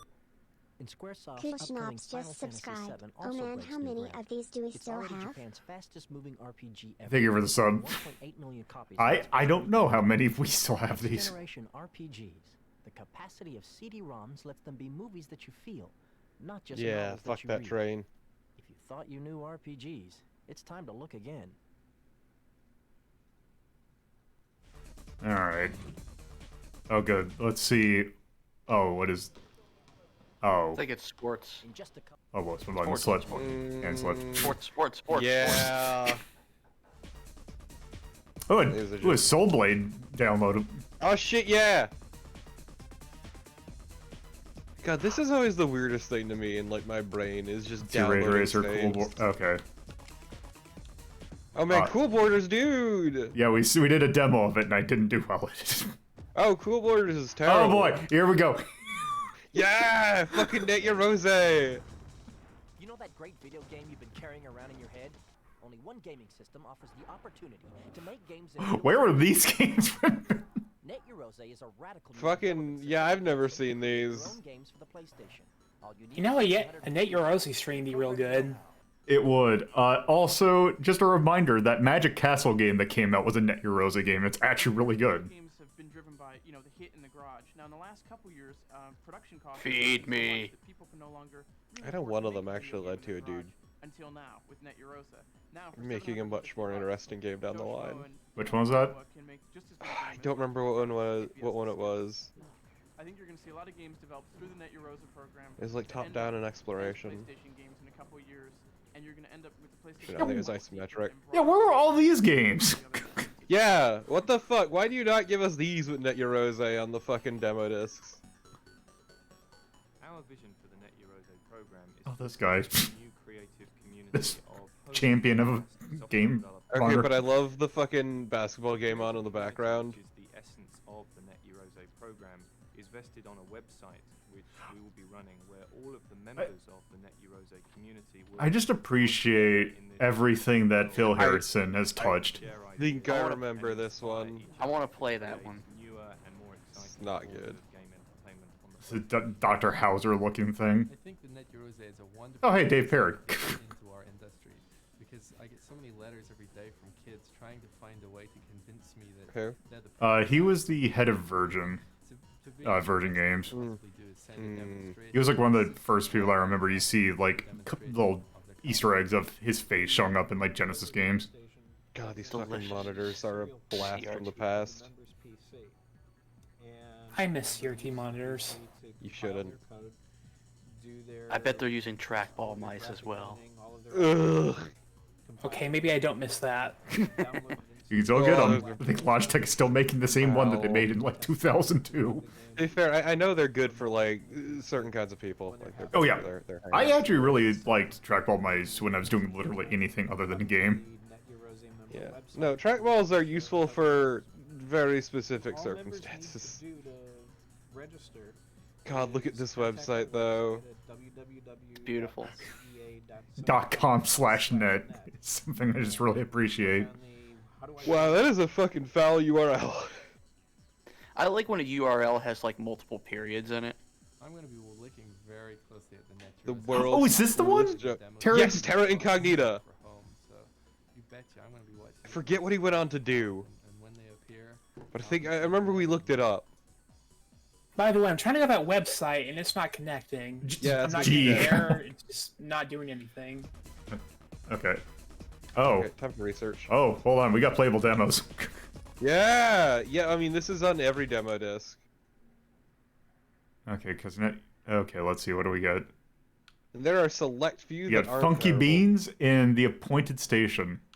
Okay, Funky Beans. I remember being dog shit. Let's do it.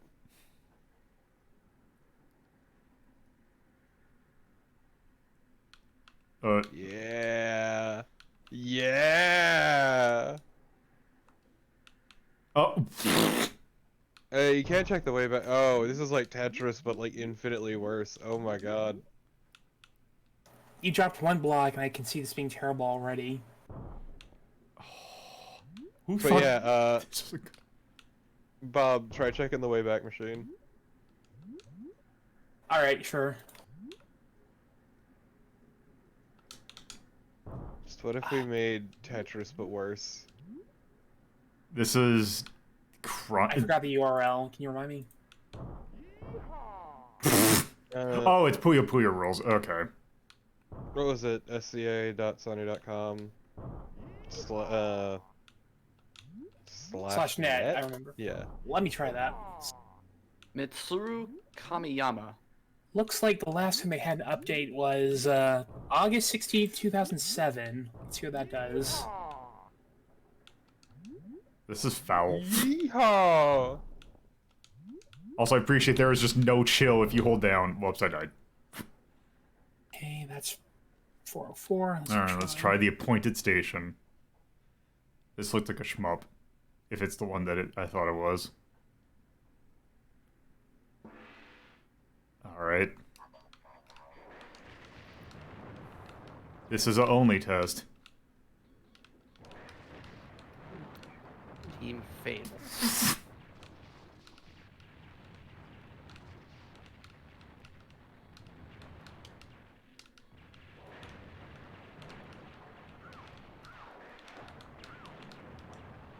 What? Okay.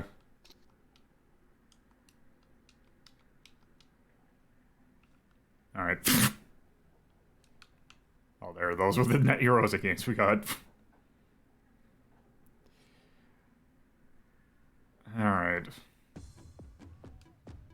Let's see. I think that was it. Research and develop. Oh, we got tech Q&A. Oh, let's see. Is this actually going to be a thing, or is it going to be just like, oh, hey, ask us for things? So the team that did Terra Incognita is called Team Fatal. How was a PlayStation character created? I'm trying to find them, Good though. question. PlayStation Underground Oh, no. takes you behind the scenes to look at the upcoming Spawn game. Oh, no. The comic book image of the character Overkill serves as a model. First, a sketch is made to plan the number of polygons to be used for each section. Polygons are the building blocks of 3D. A designer plans their use carefully. to We've achieve never done the maximum Spawn Then a anything, wireframe have is we? created using the I swear we've done polygons being cut something, early. but I can't remember it. Now it's time for texture mapping. No, it was just I watched the Character Spawn Redeemer. 90s movie and that Spawn. thing's a crime. Texture has been created for each section of the body. It's Oh, we gotta carefully do that for Media mapped to Delta, the wireframe. Super Nintendo game. We could literally do... Next, a skeleton is added. It'll be the foundation for movement. I would rather Finally, not. it's time to render the character and see it for the Fair first enough. time in 3D. Because like I've mentioned, I am not huge into superhero Spawn. I am, like, doubly not interested Motion in. has been recorded by computer, then transferred Here's to the character. last page. I can find the The Net result Eurose is thing lifelike from action. And that's a quick Oh, look at this how a looks PlayStation bad. character is November created. 2001. To be fair, Net Eurose and bad go hand Oh, in hand. right. Because studies show when the urge to play strikes, CDs deliver more of the ingredient URL doctors somewhere recommend in, most. like, the Games Yeah, Discord? 1 second. A typical cartridge holds 12 megabytes uncompressed. A CD holds 650 megabytes uncompressed. The result? CDs hold hundreds of megabytes, over 50 times the data, of extra game levels and There we go. full-motion video Yep, for thank you. longer, more lasting game satisfaction. CD sound Also, I effects missed same it, but I remember hearing that Spawn was one of the worst PS1 games ever made, and I would believe CD it. system can stream audio directly to the TV, as well as use the sound chip. The result? More sounds can reach your ear at once, for richer music and more gripping effects. You feel better, faster. Give me that sweet, With sweet CD, Red Book we can audio. finally put Dracula in a video game. In a day. Damn That's why right. More developers are switching from cartridge to CD. You get hundreds of titles to choose from. CDs for longer lasting, better sounding, easier on the budget. Once again, gaming give me release. that sweet, The sweet choice of Red more Book gamers audio. and developers worldwide. Sega CD? Have to be taken Who into needs account. that? And I know disagree. it. I think carts last longer than CDs. I mean, I They think, do. I mean, we're, CDs are cheaper to produce. yeah, we're also literally, we are seeing the result of that because, the only thing with cartridges that I think, disc rot is now starting to be a problem. Yep. Let's see. Well, codes really, we have game facts. Okay, what bulletins do we have? Yeah, I'm sure that's, yep. Oh, right, there's the stupid codes. Issue 1's codes. Yeah, remember Oh, we codes? could have played Blasto. We could have heard Phil. We have to. I mean, we don't have to, but we could have done. We could have listened to Phil Hartman. Oh, let's see these wonderful. Phil Hartman's final performance. You're right. God. Oh, they're not actually gonna show it. Okay, some comments. Win big. I feel like wearing any of this merchandise get you shoved in a locker or something. Oh, absolutely. It should. All You should have right. your books dumped every day of your life. All right, here we go. Let's see what demos we got. Also, if there's any repeats, we're gonna skip them. Great. Do not do MLB. Yeah, let's. I'm going man. to avoid. Okay. Can we just skip the Super Puzzle Fighter? Yeah. Also, I have hot take about this game. I do not like Super Puzzle Fighter 2 Turbo. Why? There's other puzzle games that I feel a lot better. I really do not care for how the puzzle fighter games go mechanically. Honestly, it's like my favorite competitive puzzle game. Yeah, it's fun. I just personally don't enjoy it that much. Yeah, Good also. coloring. Feels good on the eyes. All right, here we go. God, that will look. Like, I've never really understood Puyo Puyo, what people see in that, but I understand this game way better. To be fair, I never said I like Puyo Puyo. That's fair. Puyo Puyo is just, that's a whole different beast altogether. Also, this jazzy rendition of Kenseem.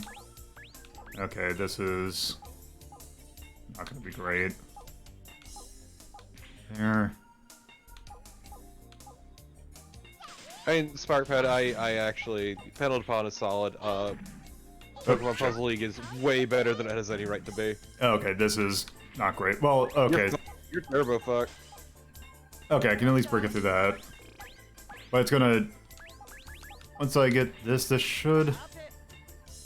There.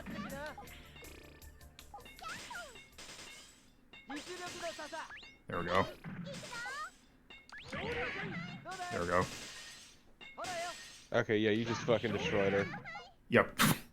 Do not rest on your laurels, though. Yep. Oh shit, I don't have any... I appreciate you get one loop of... Oh shit. Yeah, just There we fucking go. stop.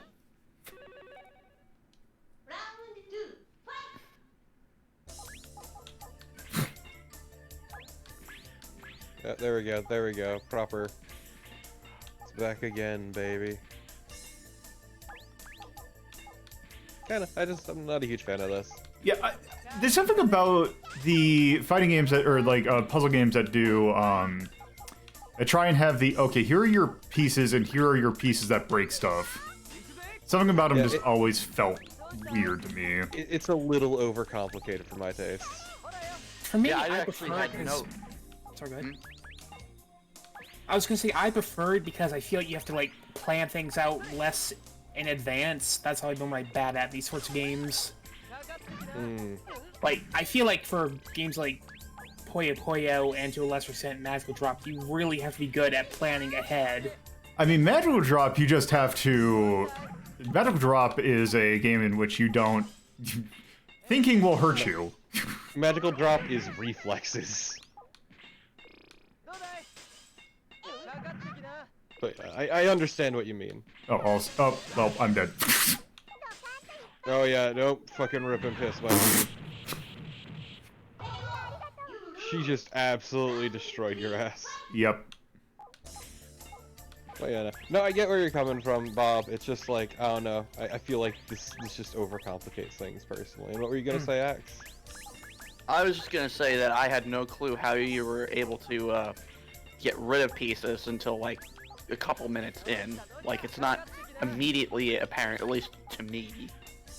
And I don't like that idea. Like, I'm used to match 3 kind of stuff, and I don't know. I just don't really particularly like this take on it. The one that I actually, the one exception that I actually think is actually kind of neat is Pochinya for Neo Geo, which how that one works is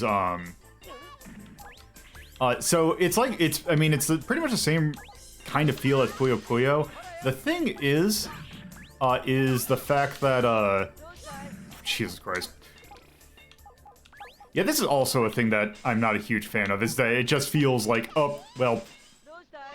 Yeah, these blocks are super fucking punishing. And then just the fact with the limited amount of colors means that you just rack up like combos like really quickly in a way that feels like, I don't want to say artificial, but it feels like, yeah, I'm done. But I kind of like that element of it because it always just feels that you can always make a comeback. In Puyo, it's a little bit harder to get back to a place you can actually win from if you're not doing well. Yeah, but having a dedicated drop that allows you to finally clear pieces, it just adds another layer of being able to get fucked over. Like, it's like how you need a line piece in Tetris and you're not getting it. Well, you need a red clear ball or whatever the hell they're called, and it's just not dropping. I weirdly enough, I remember playing this a lot. If it's the game that I'm thinking of. Also, Torpo, I'm going to say you're probably not going to like this game. I rented this once. I don't remember thinking anything about it. Oh right, Namco did do this. This is a submarine game.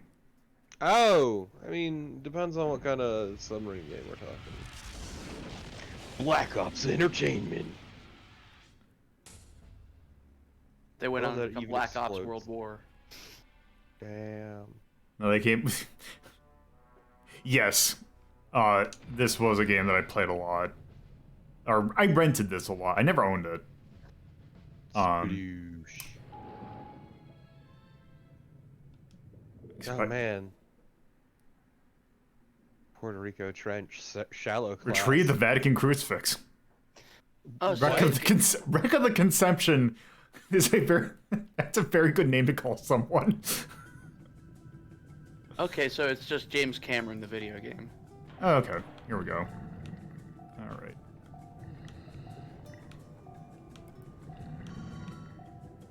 That reminds me, they released Subnautica on PlayStation Plus. Oh, nice. Okay. I've heard it's pretty rad. It's people that aren't really, me. It's good, but it's fucking terrifying at the exact same time. Yeah, don't go to the edge of the crater. Reaper Leviathans are the worst goddamn thing in video games ever. Yeah, I'm tapping out. Just like, it seems shallow, how bad could it be? And I'm Yeah, like, it also draw distance is also the thing. Yeah!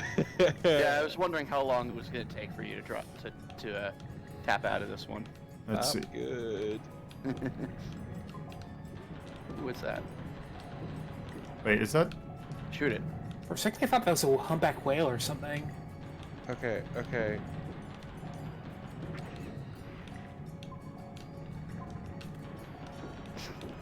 Just throw everything at it. I don't Pick think up you gold net coin. the submarine, Lolo.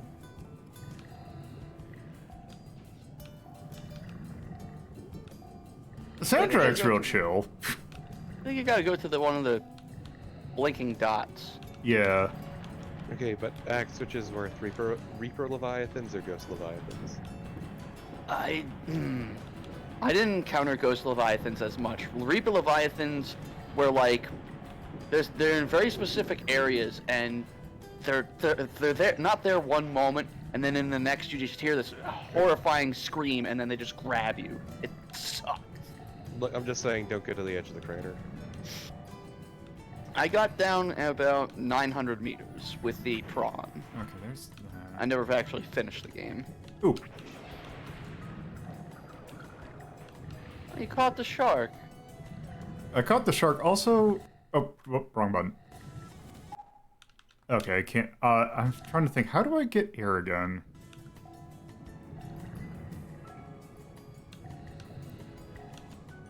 Maybe you have to go up to the surface. That's what I was trying, but it didn't seem like it. It seemed like it was. Oh, yeah. It's like fighting me trying to do that.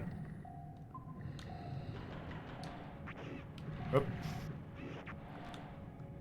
Essentially, all the Leviathans in Subnautica are awful, and I hate them. As you should, as we all should.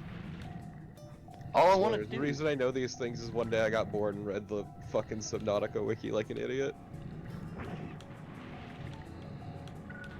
And This is now what I you've keep to myself. now you've got all this cursed knowledge. All this cursed knowledge. It's my life. Picked up 5 minutes.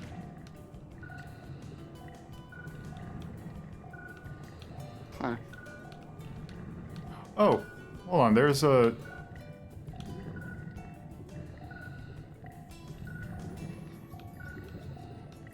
Yeah, you need oxygen. Yeah, I'm wondering if. Did you just capture another diver? Yes. Hey, Stingray. Picked up a gold coin. Yeah, this game seems like. I don't remember it being this kind of game, but like this seems kind of neat. Once I figure out how to play it more.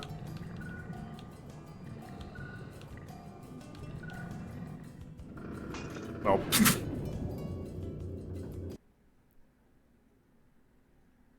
I think I'm good. I think it's a safe bet to say we can skip any sports ball game. Yeah. You know it, you love it, you know exactly what it is. Oh, I wonder how this basketball game is gonna play. Probably like ass. I mean, we've already played one bad basketball game this week. What's another? I mean, Barkley Shut Up and Jam wasn't that bad. Okay, let's. No, it was bad. It was bad. All right, let's see import.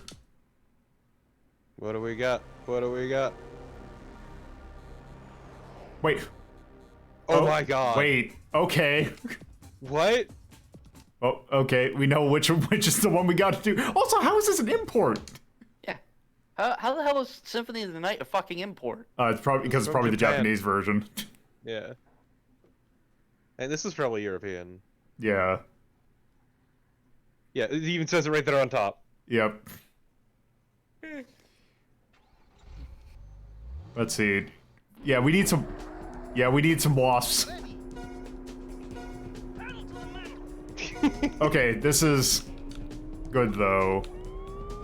I mean, I remember seeing this before, and it fucking controls like shit. There we go. I've never found a car game that I thought controlled well. I have. It's called Forza Horizon 4.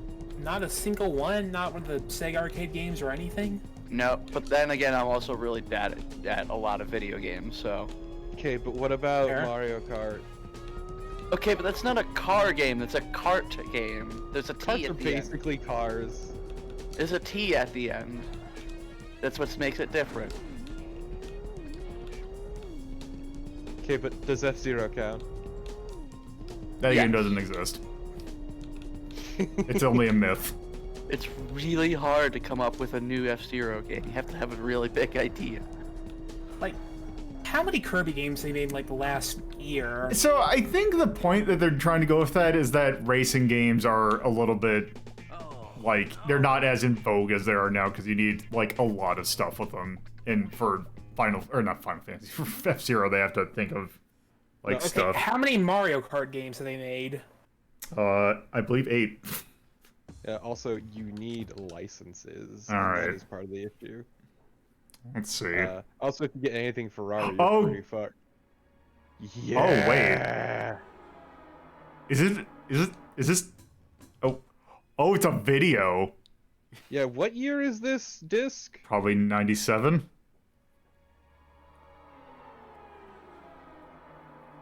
Final season's coming soon. Yep.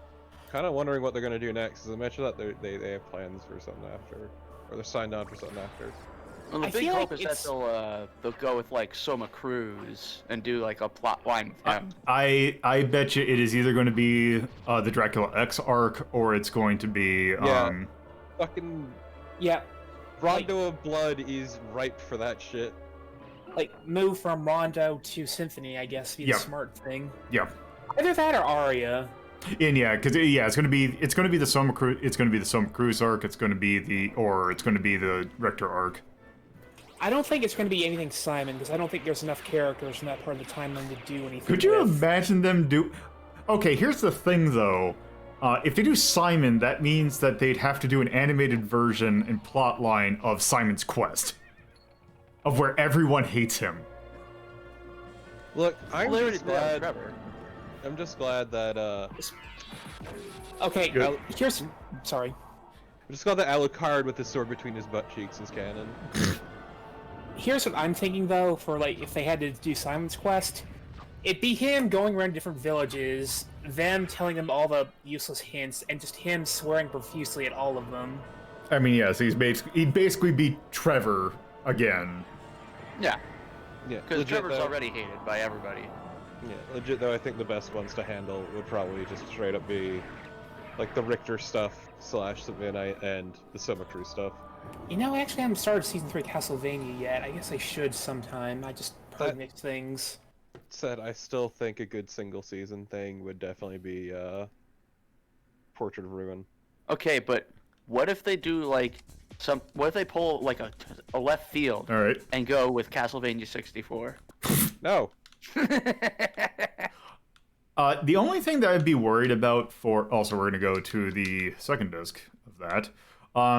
The only thing I'd be concerned about... oh, wait, does this one not have... Oh, this one doesn't have a second disc, so we're going to disc Volume 3.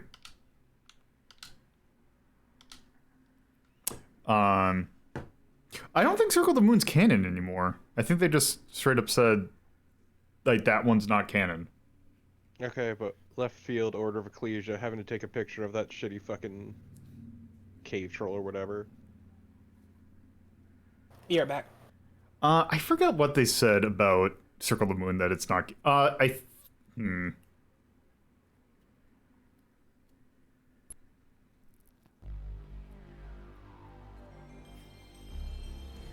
yeah.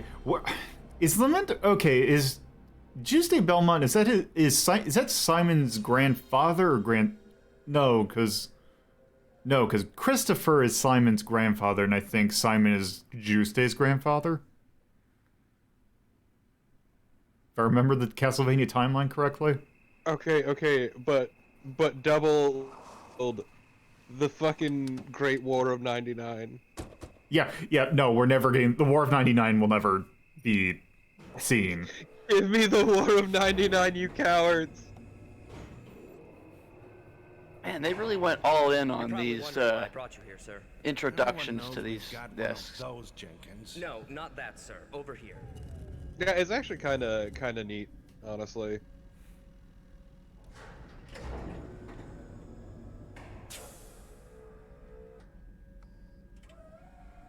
We found them playing it inside the Exactly. ship. Ice Claw knows what's up. Give me the War of '99. Well, were you able to retrieve any information from it? That's what I need to show you. Yeah, we gotta figure out how Julius straight up kills Dracula.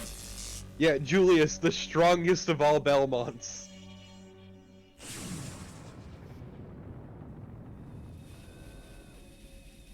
He just takes out a gun. Shoots Dracula right in the face. Alright, okay, let's see. Alright. What's our debriefing? Yeah, let's...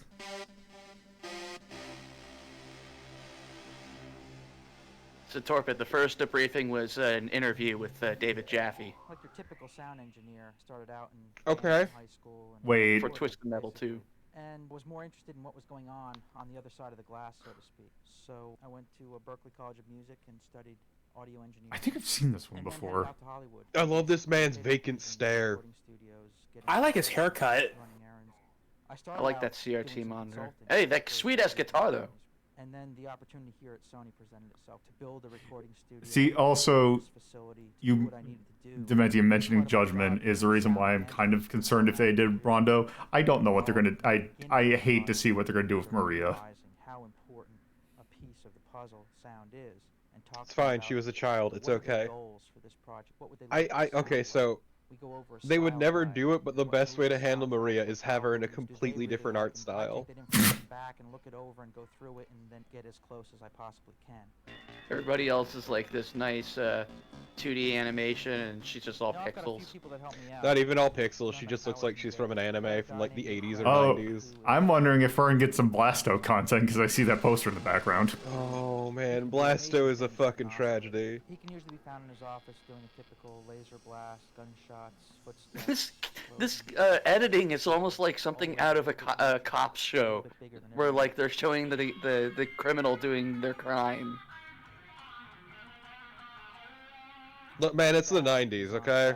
And he is primarily a composer. The best description I've heard of these things was when Giant Bomb was going through some of them, and they were just talking like, yeah, these just look like Tim and Eric sketches. Is what a lot of the producers in They're not wrong. want on their games.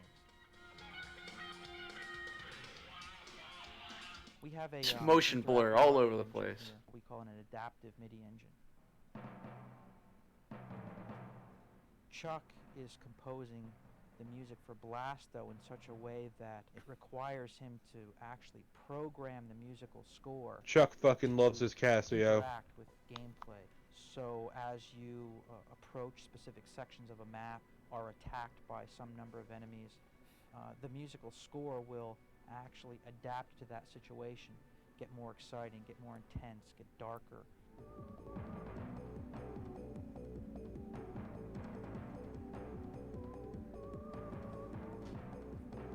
You know, if you're just roaming around exploring, it'll get much more moody and just ethereal. To the point where if you roam around long enough, the music will actually stop for a while, which is actually even more dramatic because then when you come around a corner, He was looking great. This explosive music will enter back in.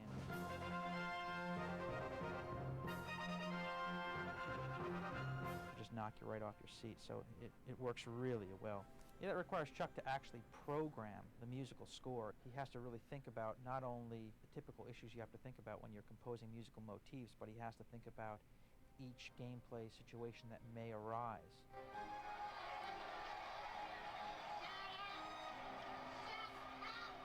It's amazing how it affects gameplay, how it really just punctuates the emotion.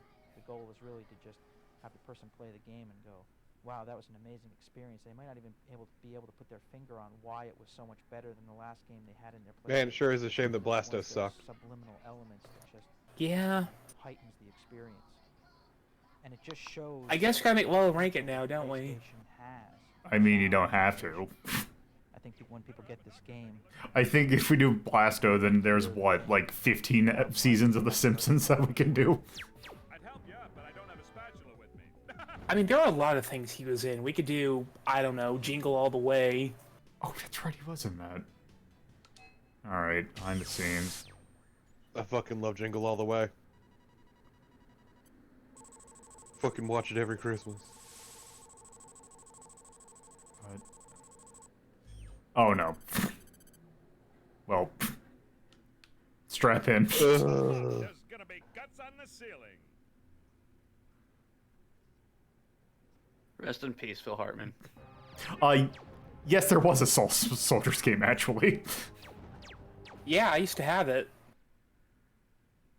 I used to have 3 of Small Soldiers games, believe it or not. 1930s superheroes, Flash Gordon, Buck Rogers, that kind of thing, but also with an element of the cartoon side. We just wanted this superhero who was very overconfident and believed in himself so much it was ridiculous. Oh, I'm good. I guess if you were to take, say, Duck Dodgers, Powdered Toast Man, and Dirty Harry and like throw them into a blender, you'd come out with Liquid Blasto. He's a cosmic custodian, and these aliens are tracking up his. I'm sorry, really? Powdered Toast Man? Uh-huh. Not a superhero I'd want to use as an inspiration. I mean, God, this you is could when really tell. this is when people still actually liked Ren and Stimpy, so. Be the voice for Captain And people didn't know John K was a giant butthole, so. Pretty much our first choice. That's a very understatement for John K. The character, we'd come up with voices and constantly mimic Blasto how we wanted him to sound, and all of us would say, you know, like Phil Hartman. Hot damn, I'm good. I'm back, but this time I brought a friend with me. Let me introduce you to Mr. Fission Blaster. The game basically takes place in a future world where Captain Blasto is protector of Earth and the galaxy, or at least self-proclaimed protector of the Earth and galaxy. He's warned that Bosk, his Man, try all he might, there's no one that can sell those lines. To take over the Earth, or at least destroy it, and to go and put a stop to it. Phil Hartman has never done wrong. Yours on a sesame bun.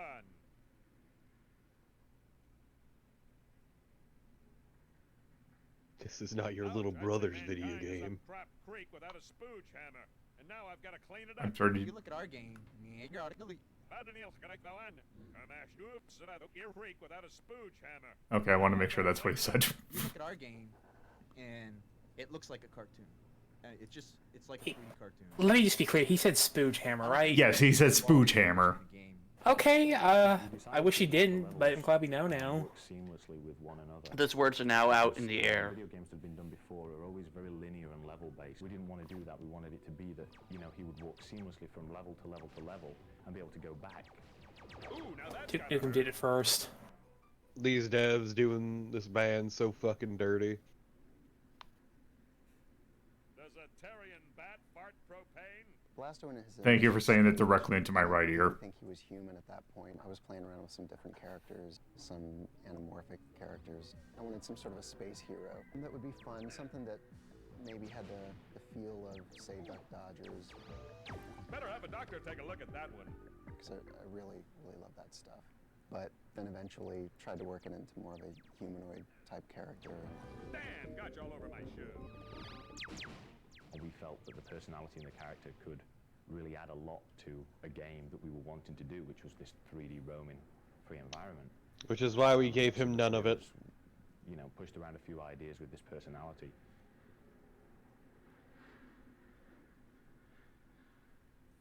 Oh no. I'll take that as a no. The main challenge of Oh hey, I didn't realize Argonaut was involved in this. the cartoon sense of the world he wanted to create, and that means no visible polygons, make it look like a cartoon. The technical innovations in Blasto are generally to do with the 3D performance of the game. We've developed a good system for streaming the levels from CD constantly on the fly. There's no loading time involved. I deeply appreciate dev interviews because it's like, oh god, hello David.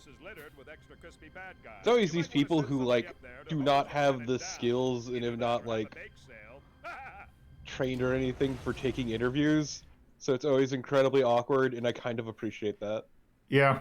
Also, I didn't realize that Dylan Cuthbert worked on that. Yes, Daisy. All right. Let's see. What is this going to be? Another E3?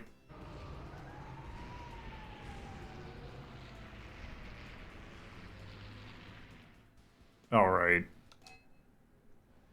What would you do if you could go to a place where gaming was appreciated for the awe-inspiring experience it is? Where up-and-coming games. But you couldn't unless you were a fucking reporter. Yeah, I will go in my locker. Yeah. If you're anything like Brad Lynch, It was a press event. You'd know exactly what. It is 100% a press and sales event.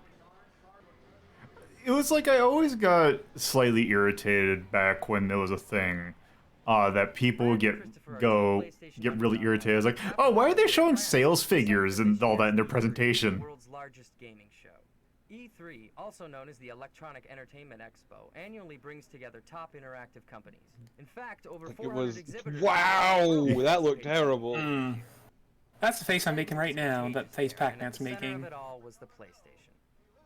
Career Our crisis. display was the size of a football field and allowed 220 people to playing that, experience Lola? upcoming PlayStation games Is that at the game, same time. is that game even real? Intent to be one of the Yeah, largest it's on exhibits PS1 there. Saturn. We had to be the Oh, great. best. So we did whatever it took, even putting showcases off the ground to pack more into our Career Crisis makes me think of PlayStation Radical Underground Bikers. made an appearance too. With such a great setup, we had to share it. So we decided to invite Brad and Yeah, Christopher it was a along for fucking some press fun and event. gaming. Wow, I can't believe there was an Naturally, Evangelion in however, there. they weren't the only ones at the show who were playing. All in all, the two found the show not a difficult experience to take. Thanks for playing, guys.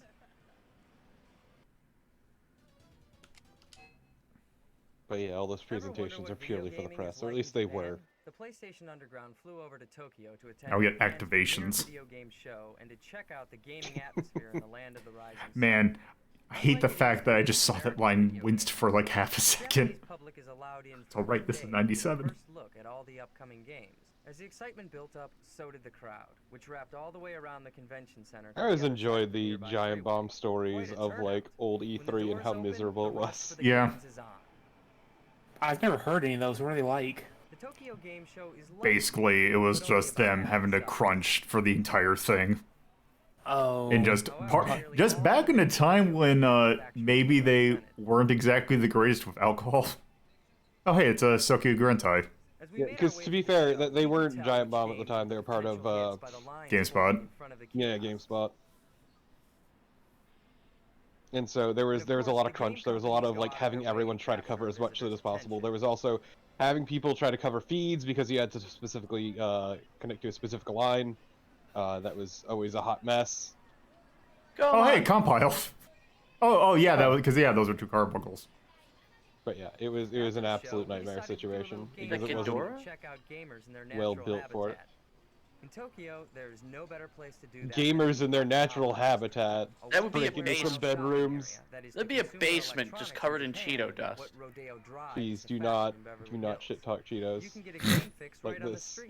It'd be Doritos anyway, you fucking fool. Cool Ranch. It'd be Cool Ranch Doritos. God. Cool Ranch is so nasty. They have no fucking taste whatsoever. They don't get the nacho cheese. They're just covered in Cool Ranch Dorito dust. I don't think Doritos are good at all, but like Cool Ranch is a different kind of terrible. Yeah. I like nacho cheese. All right, let's What see. is Cool Ranch?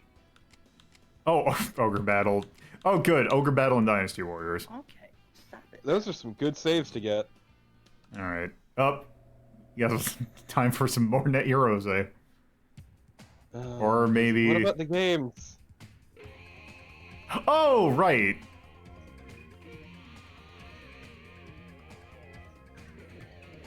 A whole new dimension of how to do. No!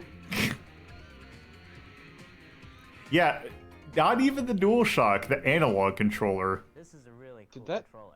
It even really has fully a lot come of over here? flexibility. I don't think it did. I think we just got DualShock, Digital. What we have with the analog is you're able which was like what 99, 2000. control your game in Think multiple so. ways. Whenever Starting Apescape out came out. in digital mode, and as you see, I'm Yeah, accelerating. because it came every packaged bit with it. of turning.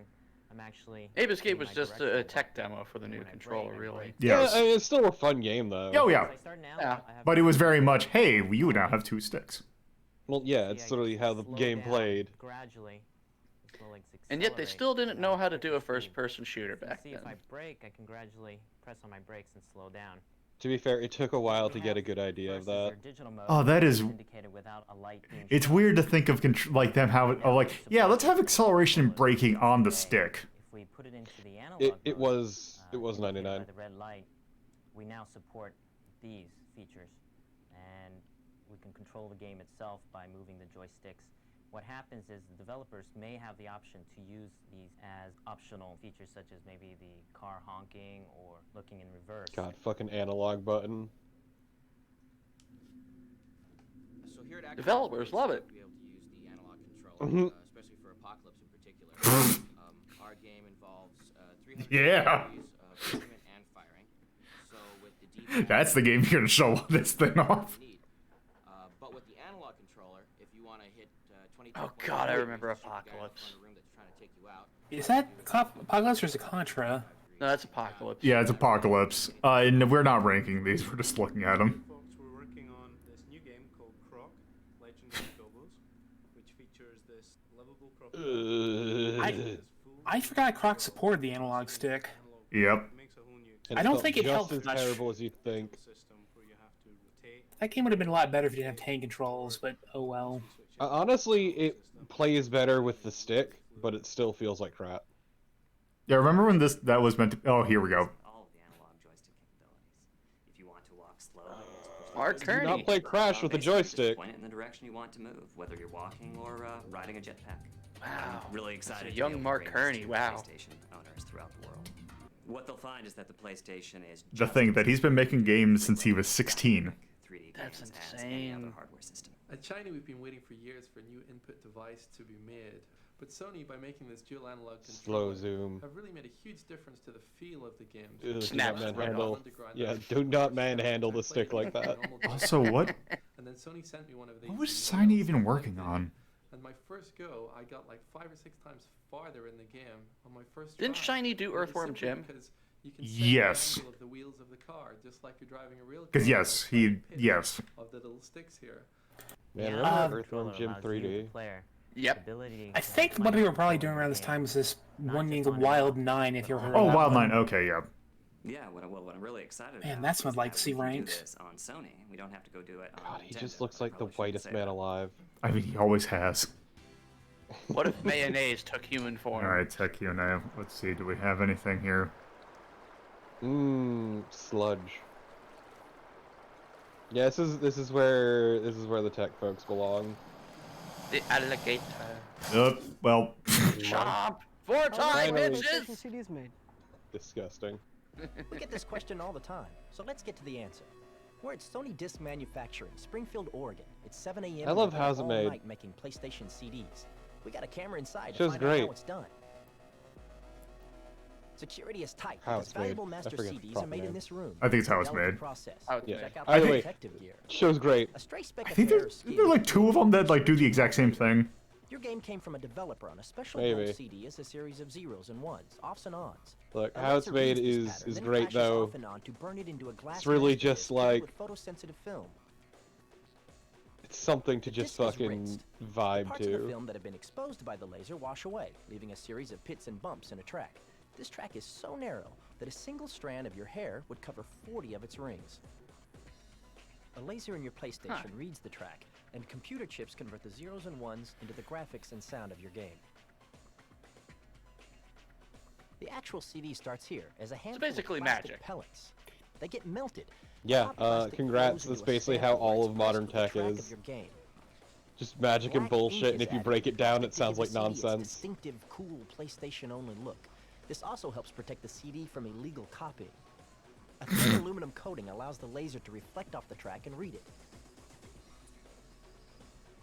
And another machine makes sure there are no defects. It's so I cool. didn't realize that was aluminum. Not all CDs make it. This material wasn't I think quite this right. stuff is cool. It's headed for It recycling. is.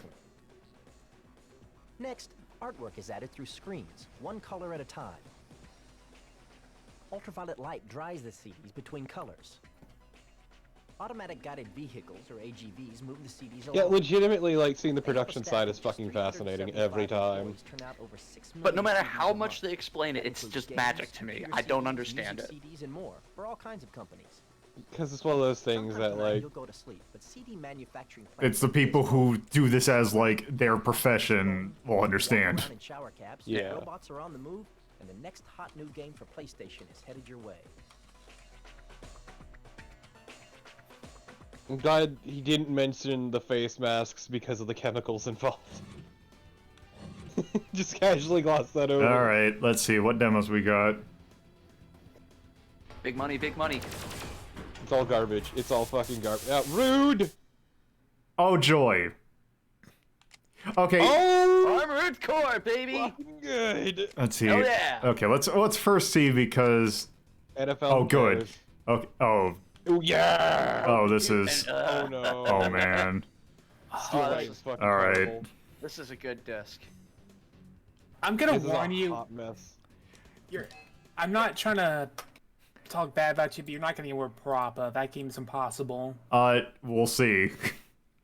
Lolo's streamed Parappa before. I've also streamed this before. I was gonna say, do we just skip it because we've seen this game before? No, we gotta do it. It's the demo disc experience. Unless you want to do another disc after this. I mean, we can. I have multiple of them. Scenario mode. Oh. And it's always funny seeing how the series came from this. Yep. And just where it went. Okay, just give me to them. Eliminate squatters. Yeah, blah, blah, blah. We've seen this exact mission before. Let's take a look at this I love the game. eliminate squatters because it just makes you feel like a piece of shit. I mean, you're a piece of shit in this game. Yeah, you're a fucking mercenary. We'll leave as soon as your AC is deployed. Finally, let's give them some air conditioning. Let's do this. System engage. Oh, okay. What was my... Okay. As I already... How do I jump?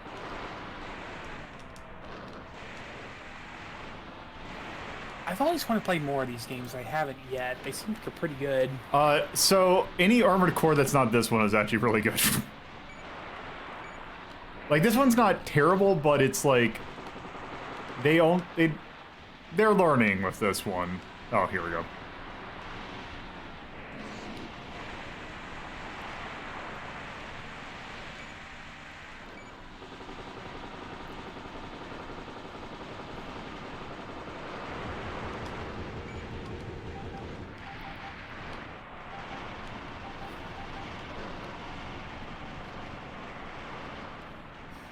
This was not a great one to start.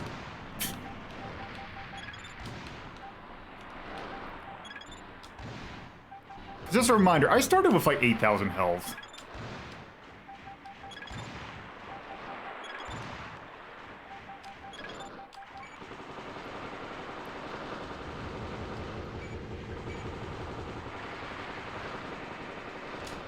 Yeah, now just thinking about Front Mission Evolve.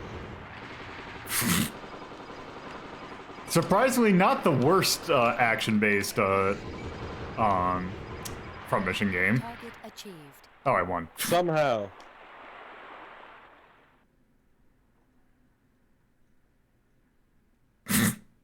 Alright, Congrats! You fucking made no money, because that was a mission that paid no money.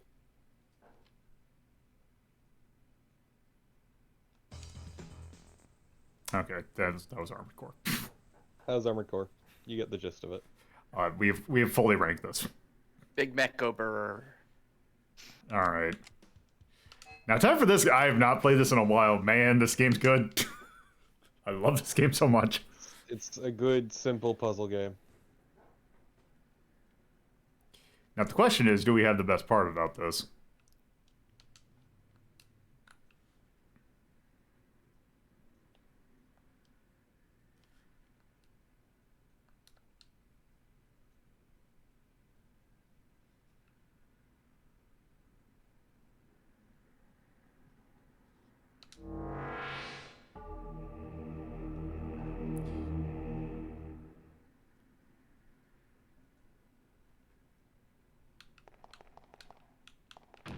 The answer is no. Did you mean the music? Or? Yes.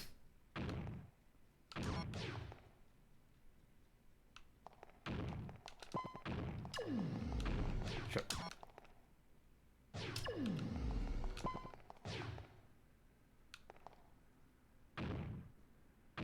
Man, the absolute silence is depressing. You know what? I don't know what you were doing. Give me a Yeah, I sec. never understood this game. Let's see.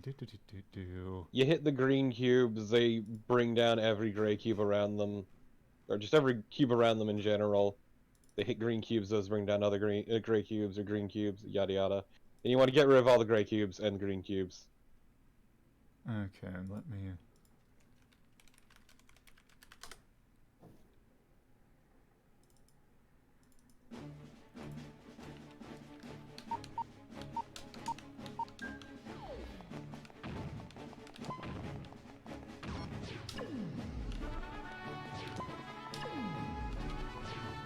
Oh, I did that too soon. God, this song is so good.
God, the music for this game is so fucking good. Yes. Hey, bro, Daisy.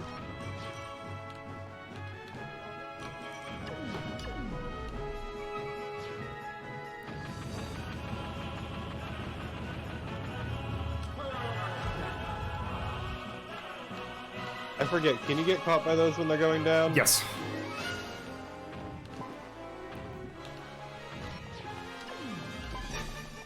Well, we're just going, fuck this demo, let's play Intelligent Cube. You kinda... Yeah, I did this poorly.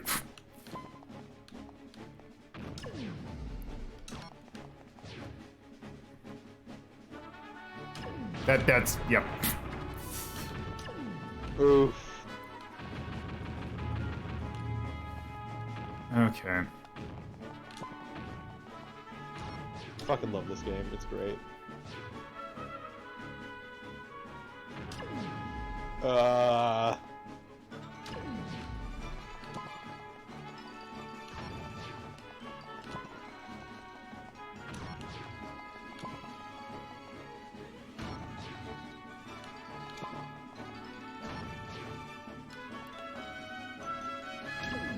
what are you doing? There we go.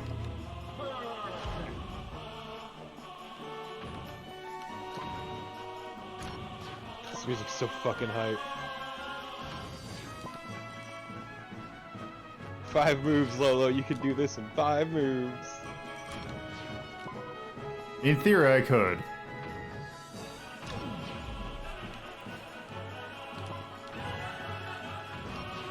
This music just, it fucking puts you in a mood. It's great. Oh, because I got... Wait, what? Oh, because I got hit, it dropped. Okay. Just can't not get excited listening to this fucking music.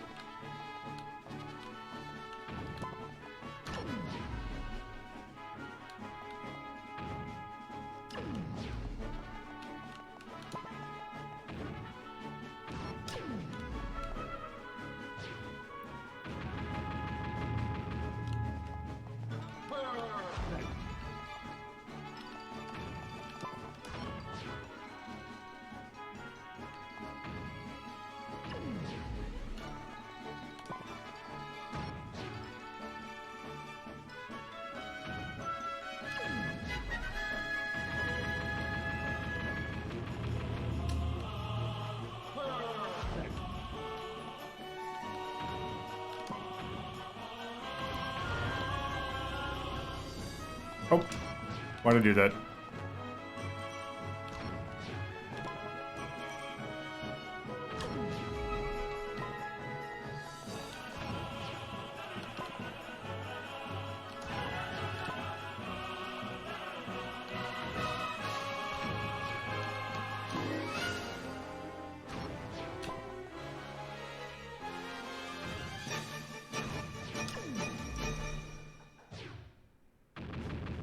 And there we go.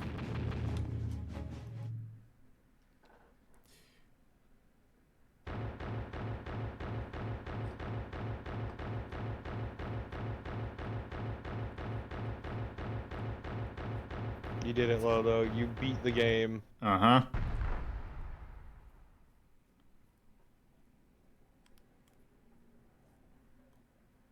Everyone, did you know Lolo is the best at Intelligent Cube? Well, let's see. Does it give me my... Oh, we're actually... Oh, wow, it actually warps you. Okay. As much as I really like that game, we need to move on. This isn't an Intelligent Cube stream. Okay. Plus, especially because we got to do this next game that we're doing.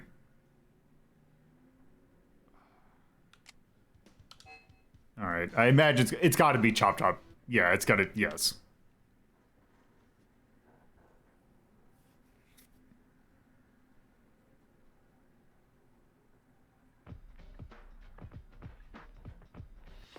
Alright, time for this bullshit.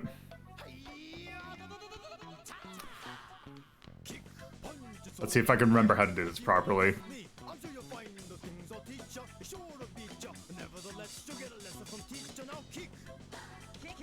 I remember this game's timing is just super strict, and it's even worse in the emulator.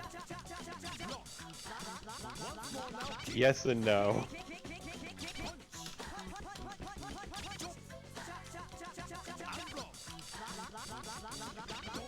Yeah, don't look at the top. You just need to know what buttons you hit.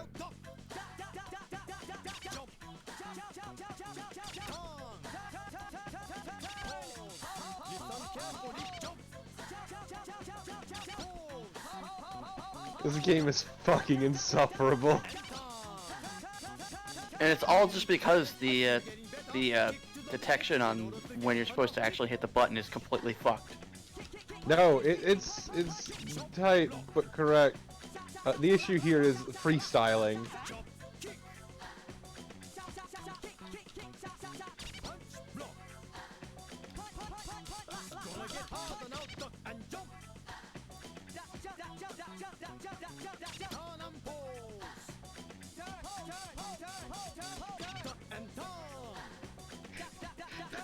Oh, This is it. This is how you play the game. This is how you play the game. Except Lola, who's not quite giving it to the beat. You don't need to.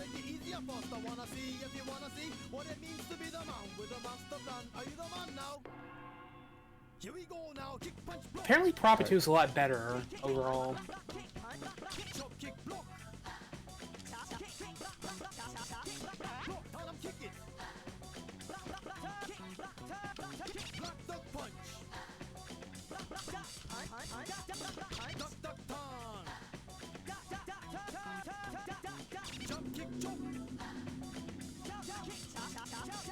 This is fucking foul.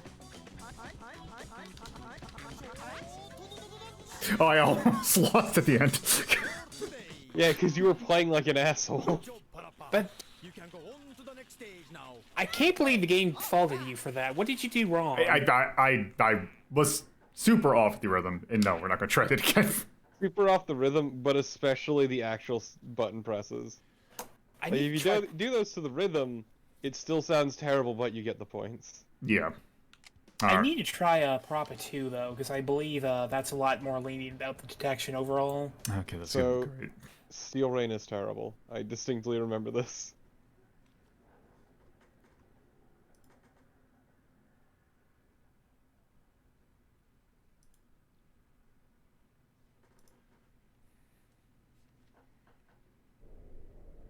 A shame we're not gonna hit the best demo disc.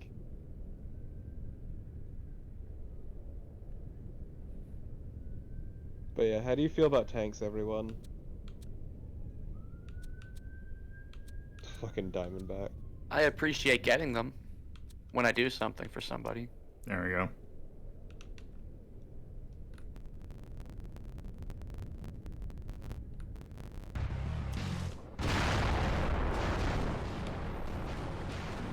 Well, that's fucking loud as shit. Yep. This looks ugly already. It is. It plays like shit.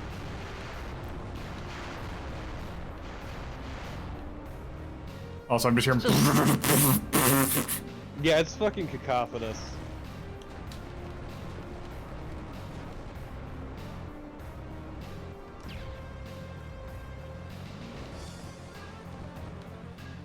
So things are happening.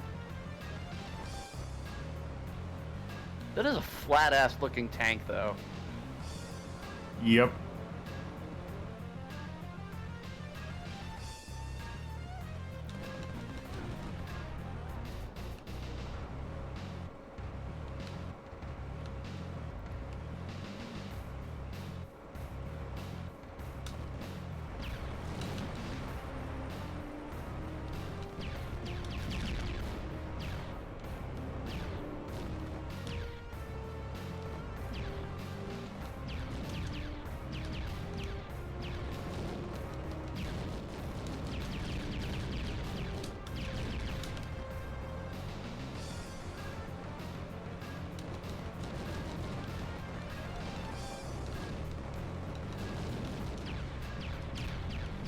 Am I just blowing up like a trailer park or something?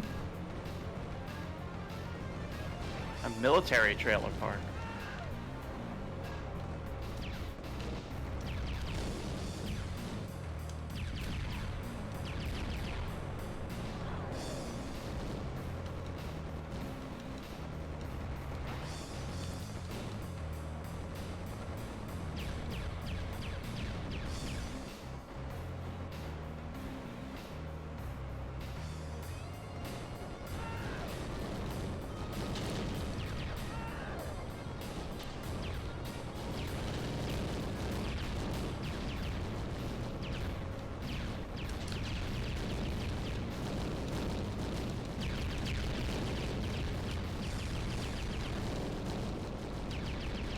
I legitimately could not be less interested.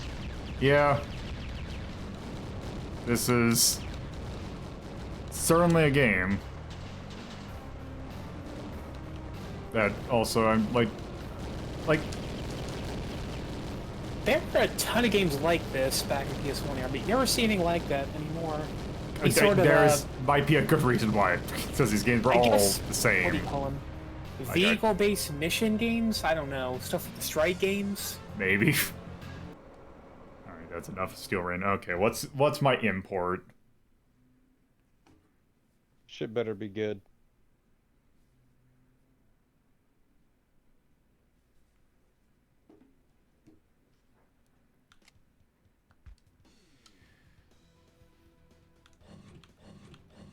Wait. Oh, there wasn't an import on this one. Okay, let's quick take a look to see what's in the next disc. Hey, we may as well do the next disc. We got time. I got 15 minutes. Okay. You got time. Yeah, if we're picky with our picks.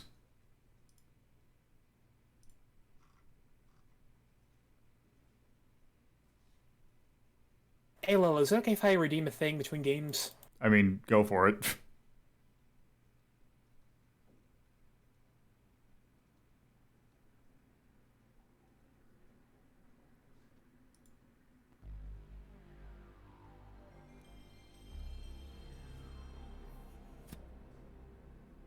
Okay, Lolo, I'm gonna need you to trust me, and I promise you this is a real game.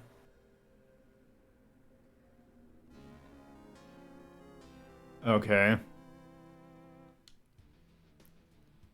It doesn't show the name for some reason, but should be there. Oh. Good. No! Ah, this disc is cursed! Okay, so we're going to ignore some of these games because we've ranked, well, okay, first off, we gotta do Croc. You also gotta do Cool Borders too. I was gonna say Fighting Force, we want like Maximum Curse, but... No, if we're doing Maximum Curse, Jersey Devil's on here. Is that really worse than Fighting Force? I would argue yes. I think Fighting Force is just kind of bland. I have awful memories of Jersey Devil.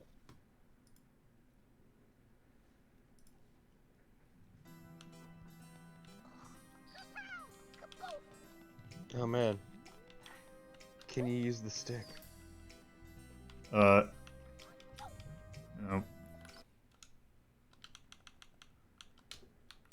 Yeah, you might need to turn on analog.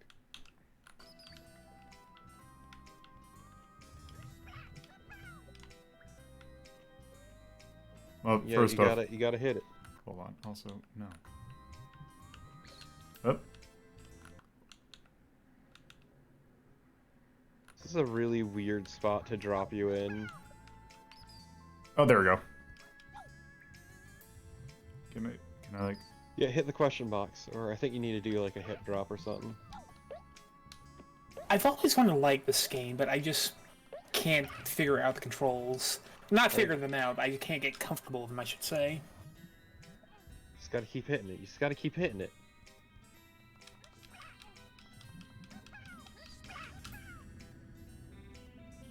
You have to stomp on it, it's X twice. I see.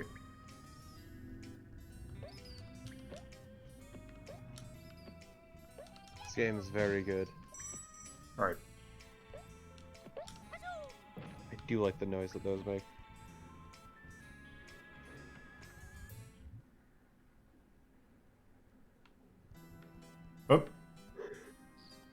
Oh. Okay, here we go. Alright. It worked out. Whoop.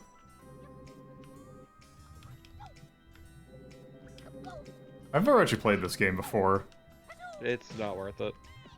Yeah, this seems incredibly okay. It is a super mediocre platformer. Also, having the analog stick makes it control infinitely better because otherwise it is tank controls.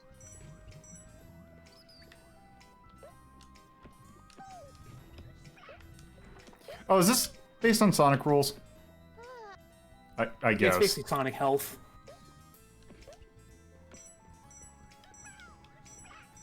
Fun fact, this is going to be a Yoshi game early on. Mm-hmm.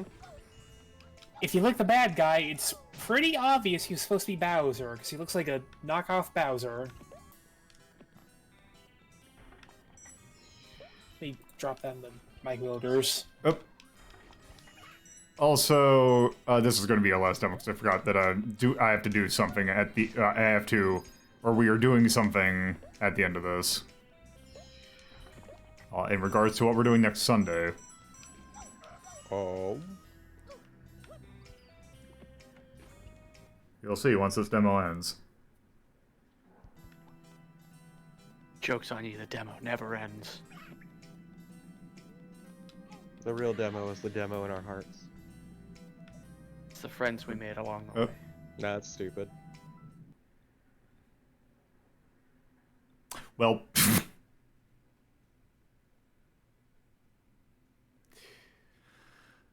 Alright.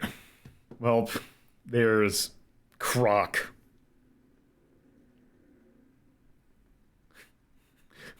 The rumors are true, and the word "wow" was much more once than what's the remainder of the sentence. Wow, this game sucks. Okay. So that's going to do it for our look at PlayStation Underground. So we have seen most of these, except for, Cool Borders and, Gem Moto 2. Also, we don't get to see the video on Apocalypse or Final Fantasy VII. But I instead have something else. Because I am changing... This is another experimental thing that I was planning on doing. Because... so... I've been doing Box of Mystery stuff. And how I normally do choose the long play games via polls. I actually am decided to do something just slightly different for our long play games now, because I have not actually picked what next Sunday's game will be. Instead, somebody gets to pick it. So here's also a look into how the Box of Mystery is going to change. So yeah, I have made a long play Box of Mystery to determine what games we're going to do going forward. And if you're wondering why these are colored weird, the light blue ones are games that will take probably one session. The dark blue ones are ones that will take two. So let me go through How do we decide who gets to pick which one in the box? That is going to be that I am still kind of thinking.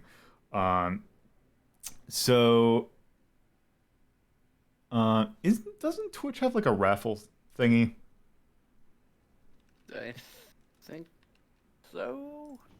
I thought that was a bot thing usually. Yeah, I think that I should have a bot. The bot thing should be able to do it. Let me check some real quick. Nightbot has it.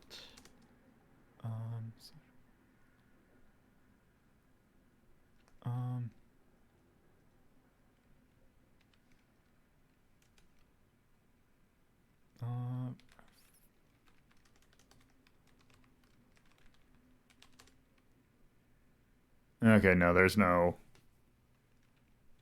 command. There's a Chrome extension. Those are the two things I found, either Nightbot or a Chrome extension. Okay. Let me just explain these categories first.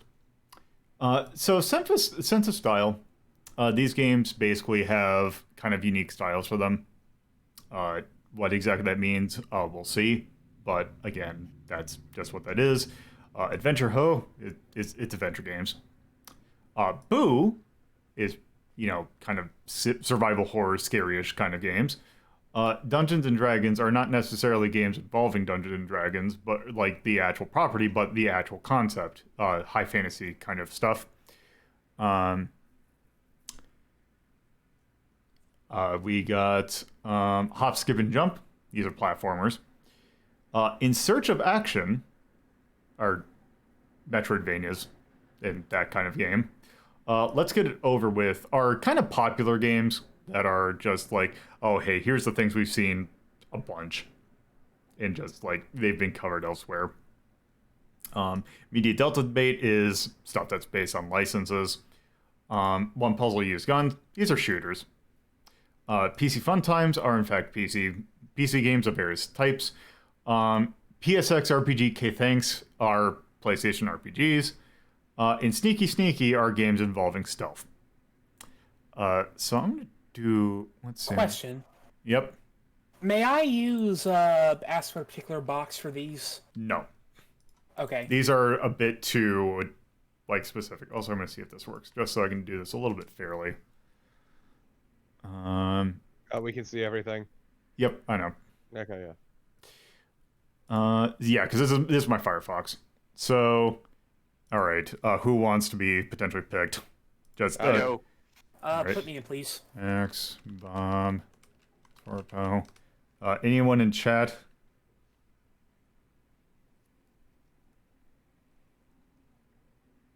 On in, I'll give like a minute. Ice Claw. Max.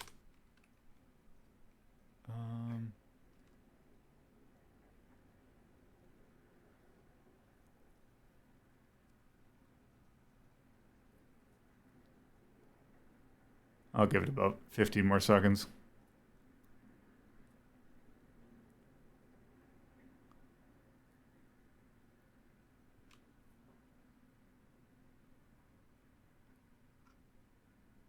All right.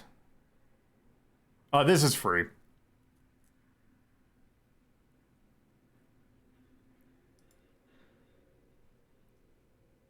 Going once. Going twice. All right. Oops. Here we go. All right. How does this work? Okay. So scroll down. Hey, Rhapsody wants in. All right. Amount of names. Oh, And DM. right here. wants it. A DM. Oh, did you put Deathmaster in there? Yep.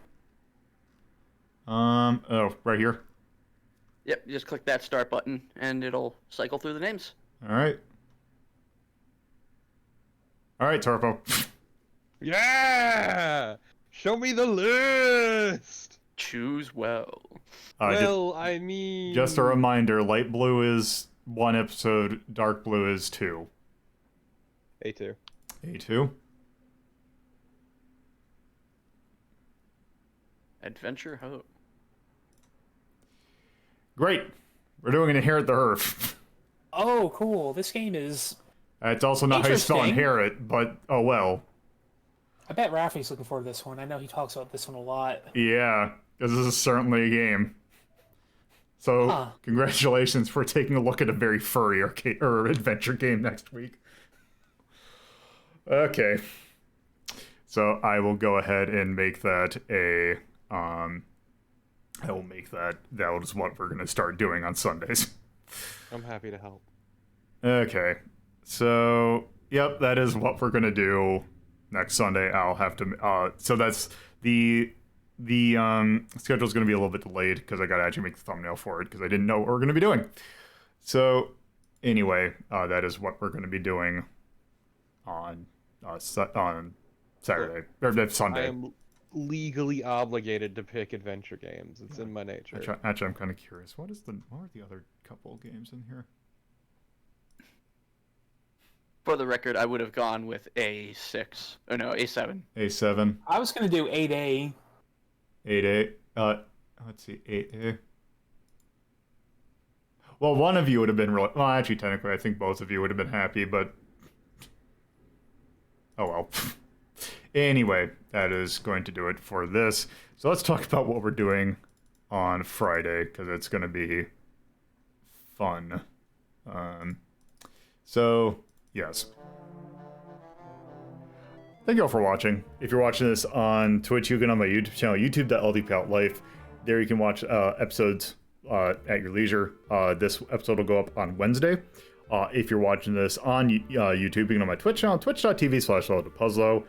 There you can watch these episodes live Fridays at 7:30 p.m. Eastern Time, Saturdays at 2:30 p.m. Eastern Time, with the exception of marathons, which start at noon Eastern Standard Time.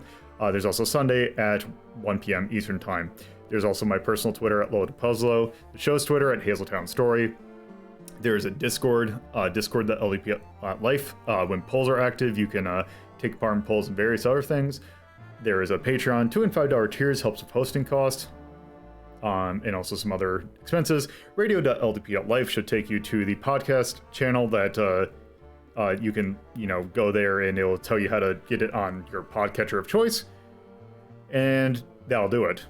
So on Friday, we're dicking around with Tabletop Simulator. I know we're going to be playing Uno, but I don't know what other games we're going to be doing. We'll kind of see. Candyland! Probably not Do Candyland. I have Uno? Yes. You have Uno. And Sorry. We have to play Sorry. Anyway, I'm going to send... If I had my hands right on the keyboard, also I don't need to caps lock that, I'm going to send you all over to Bear, who's doing DreadX Collection today, which I'm actually going to join him on. Yep. So, that's not... I forgot the I.